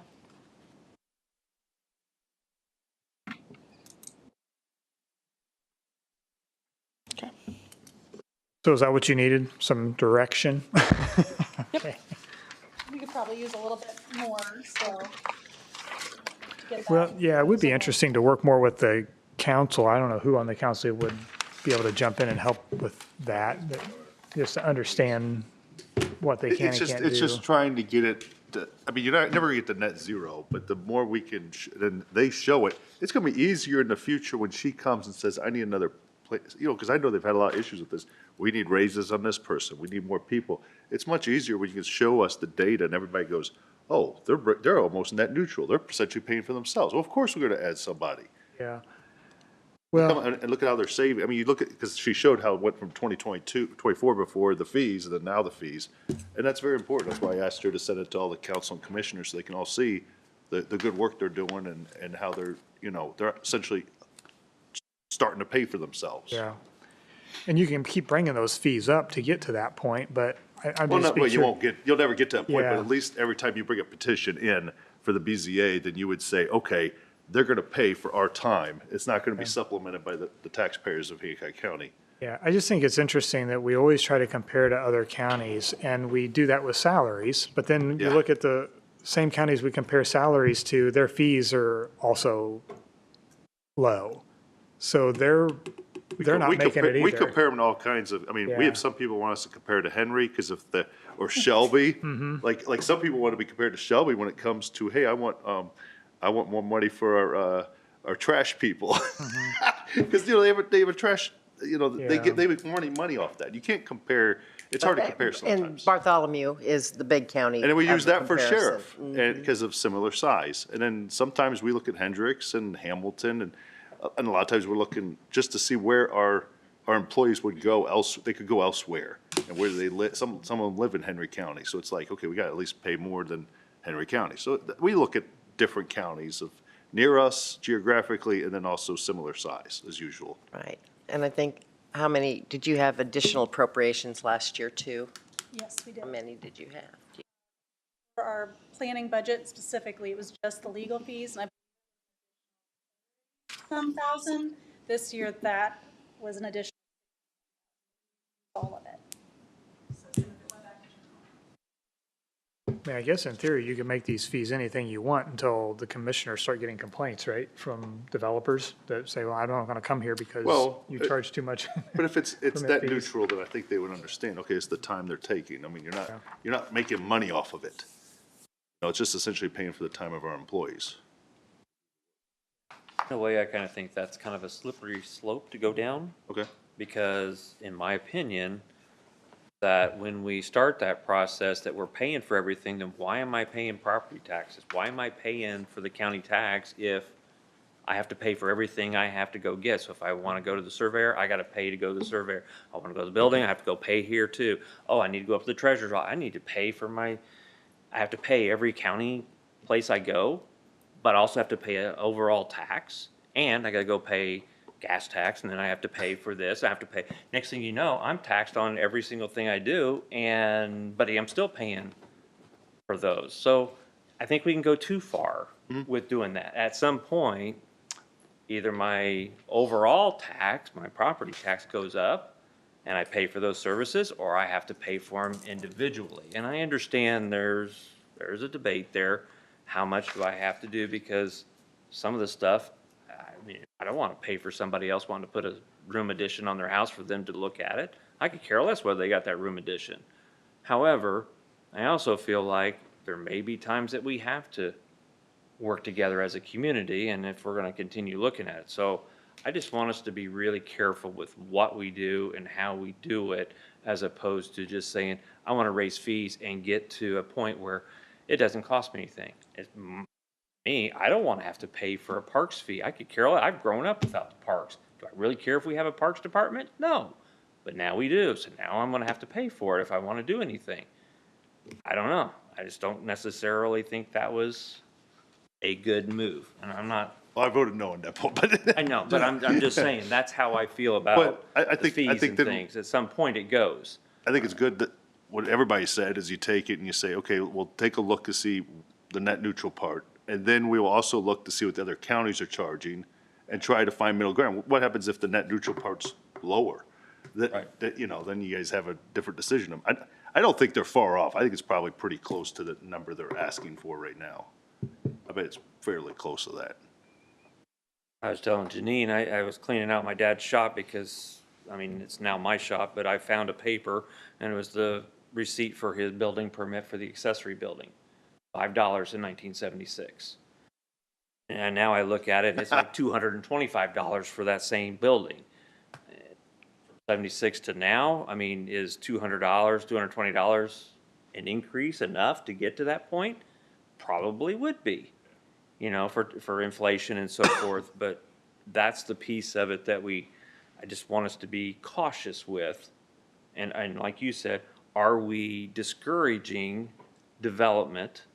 Or are we creating, by having those fees real high, somebody doing some work and trying to get by without getting a permit because they can't afford it, but they need to do some type of work to their home or their business, and they're trying to slide by because the fees are too high? What do we do? So now do we let the building get bad? How does that, where is that balance, I guess, is what I want us to be careful, cautious with. And that's where I sit with reading these over the last few days when you guys would send them to us. Okay, why do we have this? Where does it go on? What's the purpose? Why are we looking at it? So, off my soapbox. Go on.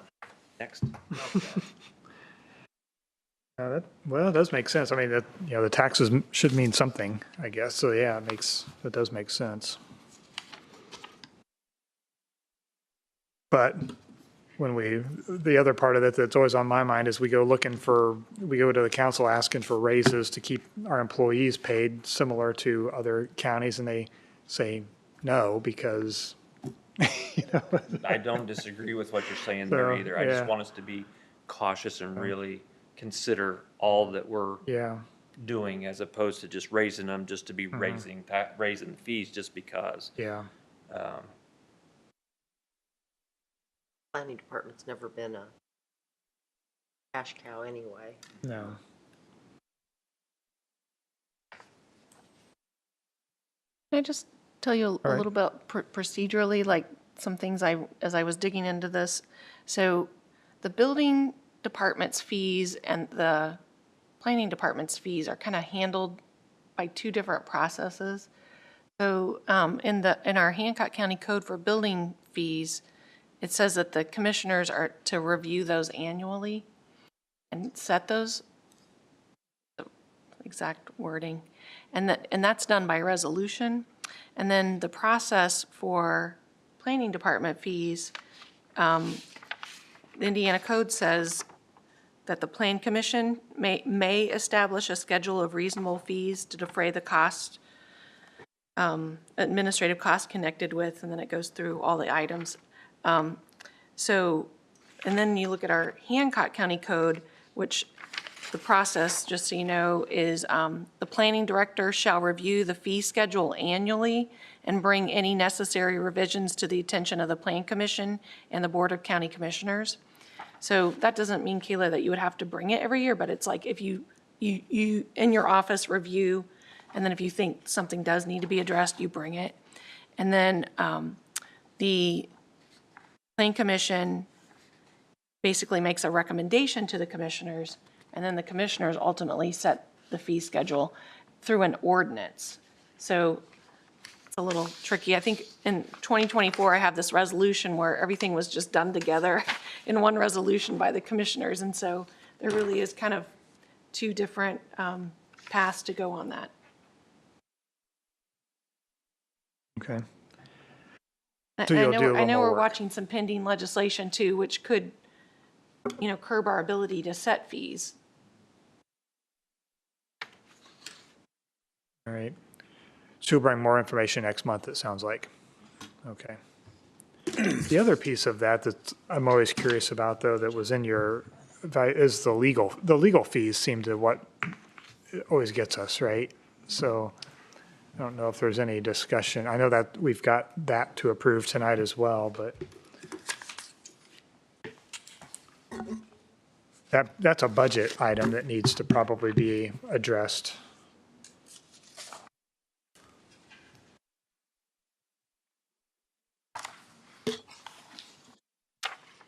You want to jump to that right now? To the legal services agreement? Yeah. We sure can. Did I give you each a copy of? It was emailed, but I don't. It's in the packet. Is it? Yeah.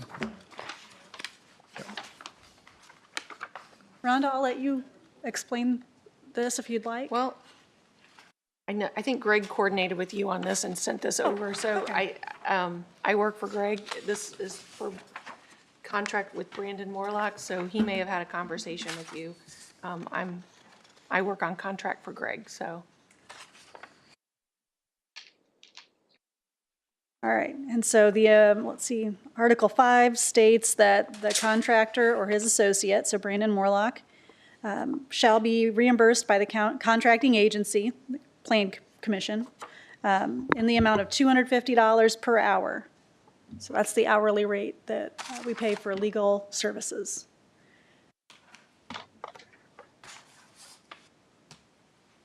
So where this kind of comes into play, where it became so evident to me, is one, that's a really good per hour rate, you attorney people, by the way. So. Oh, I charge less than that hour. I can't do it. But no, but Greg Morlock's got tremendous experience. No, this is, I think it's a good. And the only thing I've ever said to Kayla is that maybe you should have a bidding process sometime.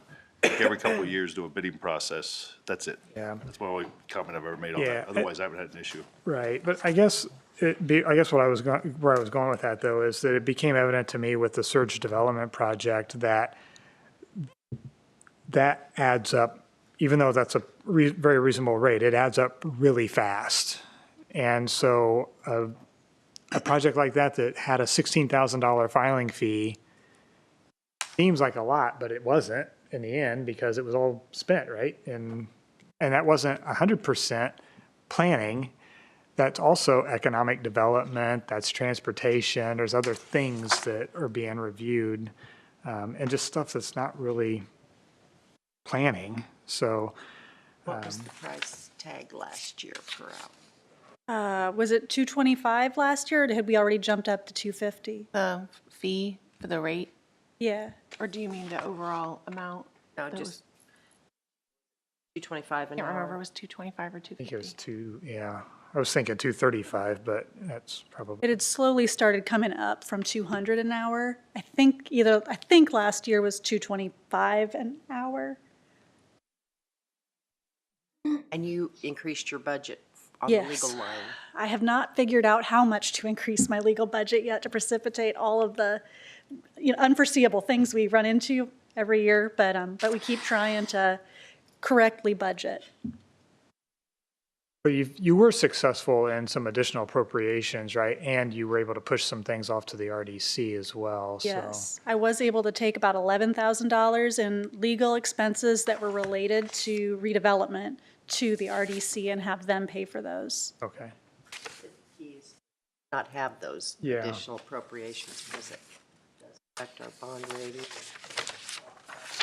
Right. Okay, so we're looking for an approval of Well, commissioners, a recommendation, right, to the Yeah. commissioners to accept this legal services agreement at 200. Everything else I think was the same, just changed the rate, right? Did this go to Binky? Yeah. Not yet. Okay. Forward that on to him. Perfect. Any more discussion? Any motions? I move we forward this on to the county commissioners with recommendation, caveat that it is approved also by our county attorney. second. Okay, moving and seconded to forward this with a favorable recommendation to the Board of Commissioners with the caveat that it is prior approved by the Commissioner's attorney. All those in favor signify by saying aye. Aye. Opposed, same sign. Motion carries. What else did we have? Confidentiality agreement. Oh, you want to bounce back up to, you got a schedule there. UDO update. Sure. Add one item to add in, and that is a draft RFP for a UDO light.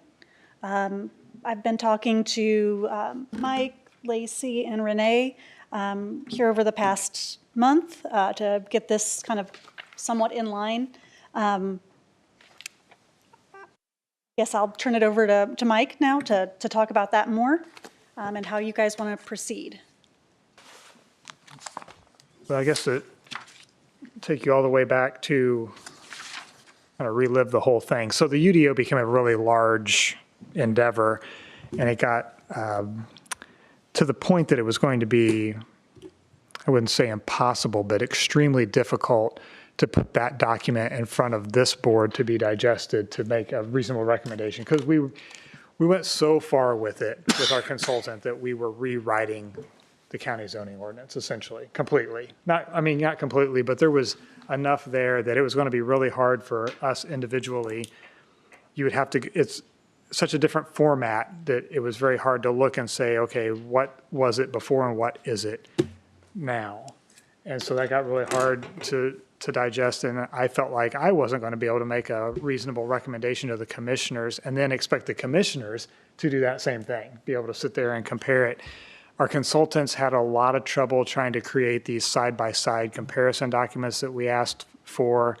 We talked to several different consultants about that. Bill Spalding went on a fishing expedition trying to figure out if there were other people out there that could do such a thing. Kayla took a crack at it. And we finally arrived at this idea that maybe what we could first do is take our current subdivision control ordinance and our current zoning ordinance and put it into a UDO format. So essentially, we've got a reformat. It's not a change in anything. It's just a new format of the existing stuff. There will probably be a couple of tweaks, and that's in the RFP. There will be a couple of things that will have to change because they won't fit nicely and tidy in there. So what we will be looking to review here and send to the commissioners will be a more digestible thing that is just a reformat that allows the commissioners then to be able to easily digest it and share that with their constituents and make sure that everybody is clear on what has just happened. From there, we can take chunks and start to make changes in our normal process of rezoning. So just like if we wanted to change something about the R1 rezone or zoning ordinances, we would change that through a hearing, send it to the commissioners, they would vote on it, change it. So that's sort of the concept. And what I've learned, and Kayla has helped coach through this as well, is that really a lot of it wasn't too difficult to digest, but what we were starting to do is we were changing zoning districts, classifications. We were changing what they were called, and that's where it really got hairy. So I think what we're asking these consultants now to do is reformat it and give us a list of what are some of the hot items that we should look at today. So in my mind, what I think where we're headed is with these, the consultants will help us with this, is they'll put this document together and they will say, maybe as a part of this, you can go ahead and make an update to accessory dwellings, or you can make an update to home occupations. Those are a couple of things that we struggle with now that are pretty easily changed. So maybe we'll do that all in one process. And then we will also get a list from them of what would be the next chunks to try to address and things that maybe we don't, that we even need to address. And there will probably be processes where we have more community open houses and things. It's like, do we really need to change our industrial zoning? Do we need to change and make layers of agricultural zoning and things like that, and let them help us with that to put together what are the next chunks that we would try to rezone. So it could be that we do 2 or 3 changes, I guess, or maybe we only do 1, maybe we do 15. I don't know. The consultants will help us figure that out. But ultimately, in the end, where I think everybody was getting pretty uncomfortable was we were starting to get to the point where we were going to make such a large change that we didn't feel like we were being responsible to make sure that everybody really knew what they were approving. So we're going to drag this process out and allow us to make sure that everybody knows exactly what we're reading and what we're doing. And I spent a weekend trying to read that draft UDO, and that's when it kind of appeared to me. I was like, I don't think that it's fair to ask any of you to try and read this thing and understand it. And it was hard to create, I tried to create a digestible side-by-side myself, and I really couldn't do it. So. And I think it was rolled out kind of when that initial meeting. No, I took a beating from.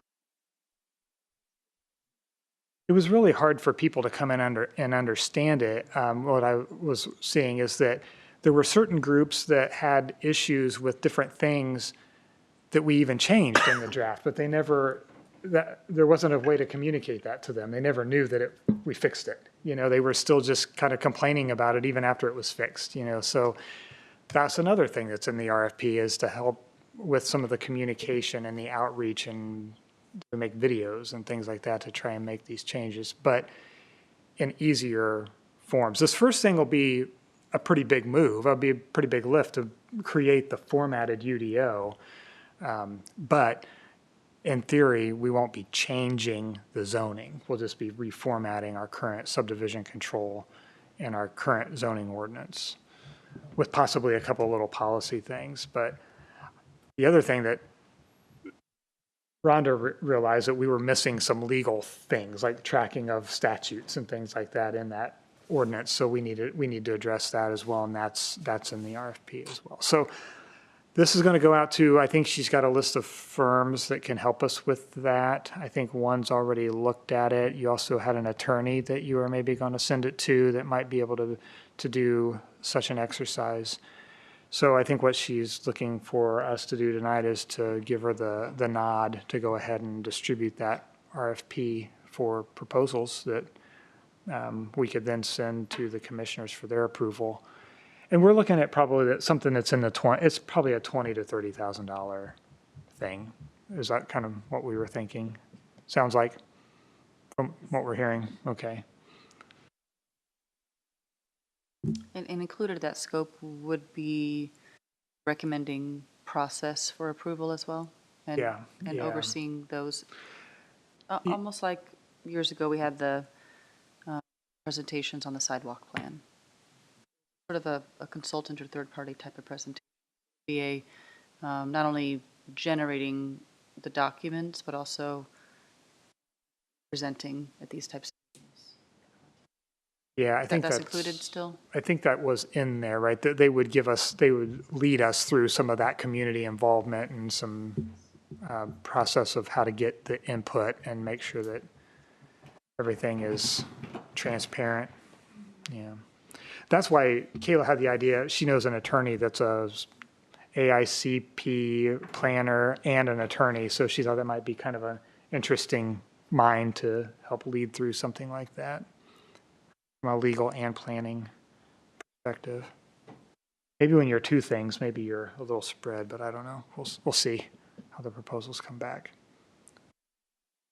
So unless you all hate the idea of starting with a reformat of the existing zoning and moving forward with some changes in modernizing our zoning. So that's the other thing. That's what started the whole UDO process, is we really have a very antiquated zoning ordinance, and that's really what's causing a lot of our issues, like the BZA having a full agenda every single month, which I did some research on other surrounding counties, and a lot of the counties around us that have newer zoning ordinances and use UDOs, they're not even meeting every month. Their BZAs don't even have to meet every month because the zoning ordinance is already addressing everything that people really want to do on their property. So they don't have to, and our BZA is approving special exceptions with layers of 5 to 7 variances on top of it, you know? So we need a modernization, and the UDO is the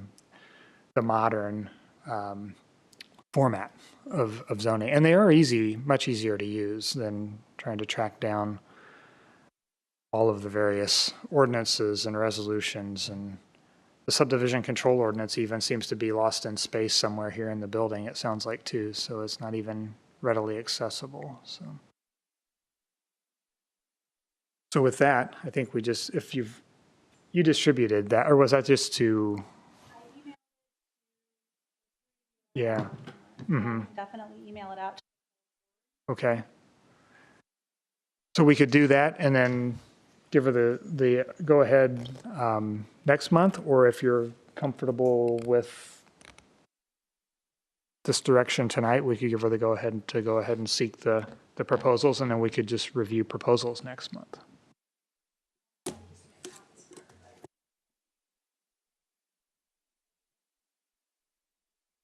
You guys want to read it tonight? Read it at your leisure? I have it electronic.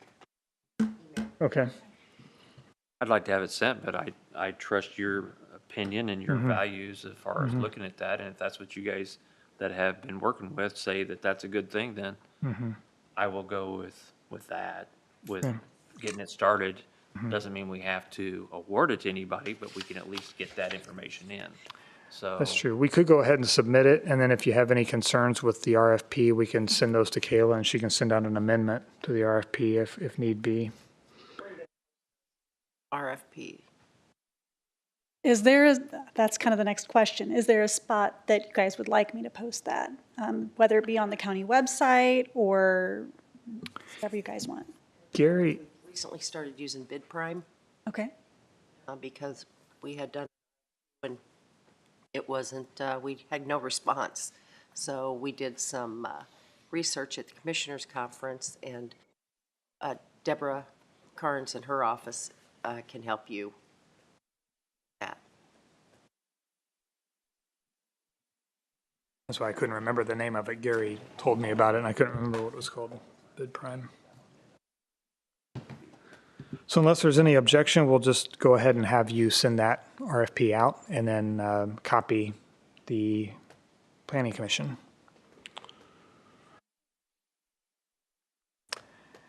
And copy, is it okay to copy Gary McDaniel as well on that?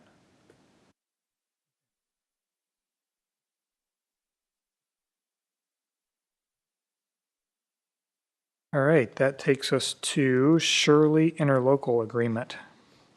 I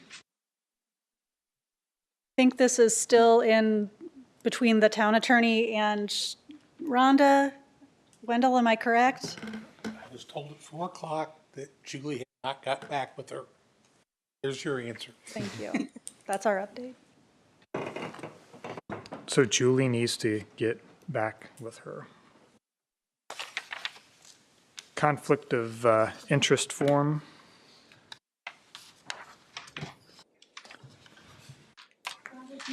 Those are Dawn to you. They were in the packet, I think. They're here. Folders for them to complete and return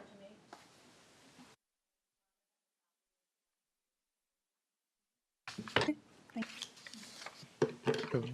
What, I guess disclose actual or potential conflicts of interest. I don't, if you know of anything right now, I guess you could put that on, but I think normally you just make the decision based on what you see on the agenda.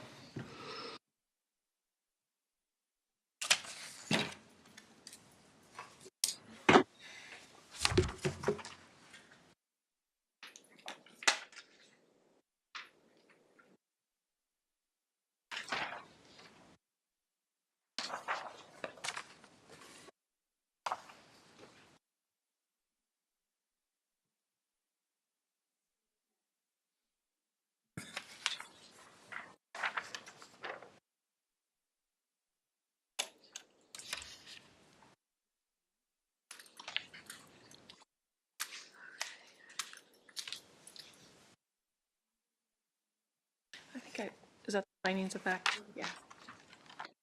Are we talking about this here tonight? Okay. Yeah. You should have received an email from me yesterday with the findings of fact from Michael Frischkorn. Did that go to this group or to the BZA. BZA? This is a BZA thing. Yeah. True. I think you sent it to the BZA. Okay. You know what, maybe I am out of line here.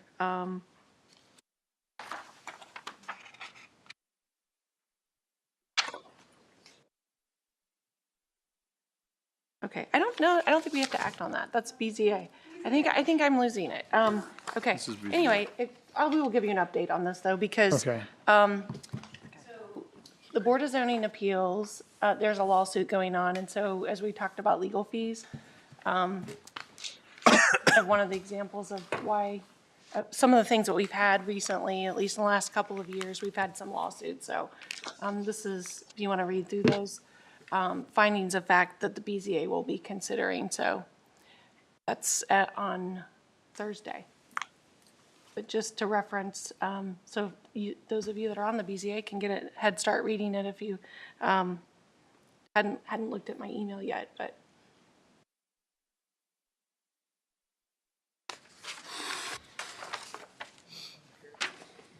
You guys don't mind, I have one little tiny update that I'm kind of proud of, that I just wanted to give you as we close out tonight.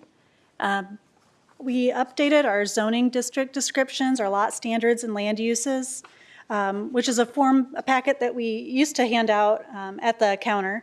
It had just gotten a little bit outdated, and we had some edits and things that weren't lining up. So we did a refresh over December, January, and have now linked them to our planning website. So first thing, you see kind of I think it says quick guide in caps, and there is a link to this document, which is nothing new. It's just a quick reference from our zoning ordinance, and it includes a description of all of our zoning districts, what their intents are. And then as you go through it, it also features the part of the zoning district that we most frequently reference, which is our lot standards table. It talks about the minimum lot sizes, lot widths, minimum house sizes, building setbacks, things like that for each of the zoning districts. And then it also has our land use table, just pasted in here. These are the 90% of the time, this is what we talk to the general public about. This is where we start. So if we can just hand them this or say, click on that link on our website, we're off to a head start. I also added our accessory use table onto the back page. This was not on our old one. It was kind of buried back in the development standards chapter. So now it's just right here on the last page. If you have questions about accessory uses, it's right here. So anyway, we thought it was kind of cool and wanted you guys to know about it. Right. I think that's everything. Anybody got anything else you want to chat about? Motion to adjourn? Second. All right, moving and seconded to adjourn. All in favor signify by saying aye. Aye. Opposed, same sign. See you next month.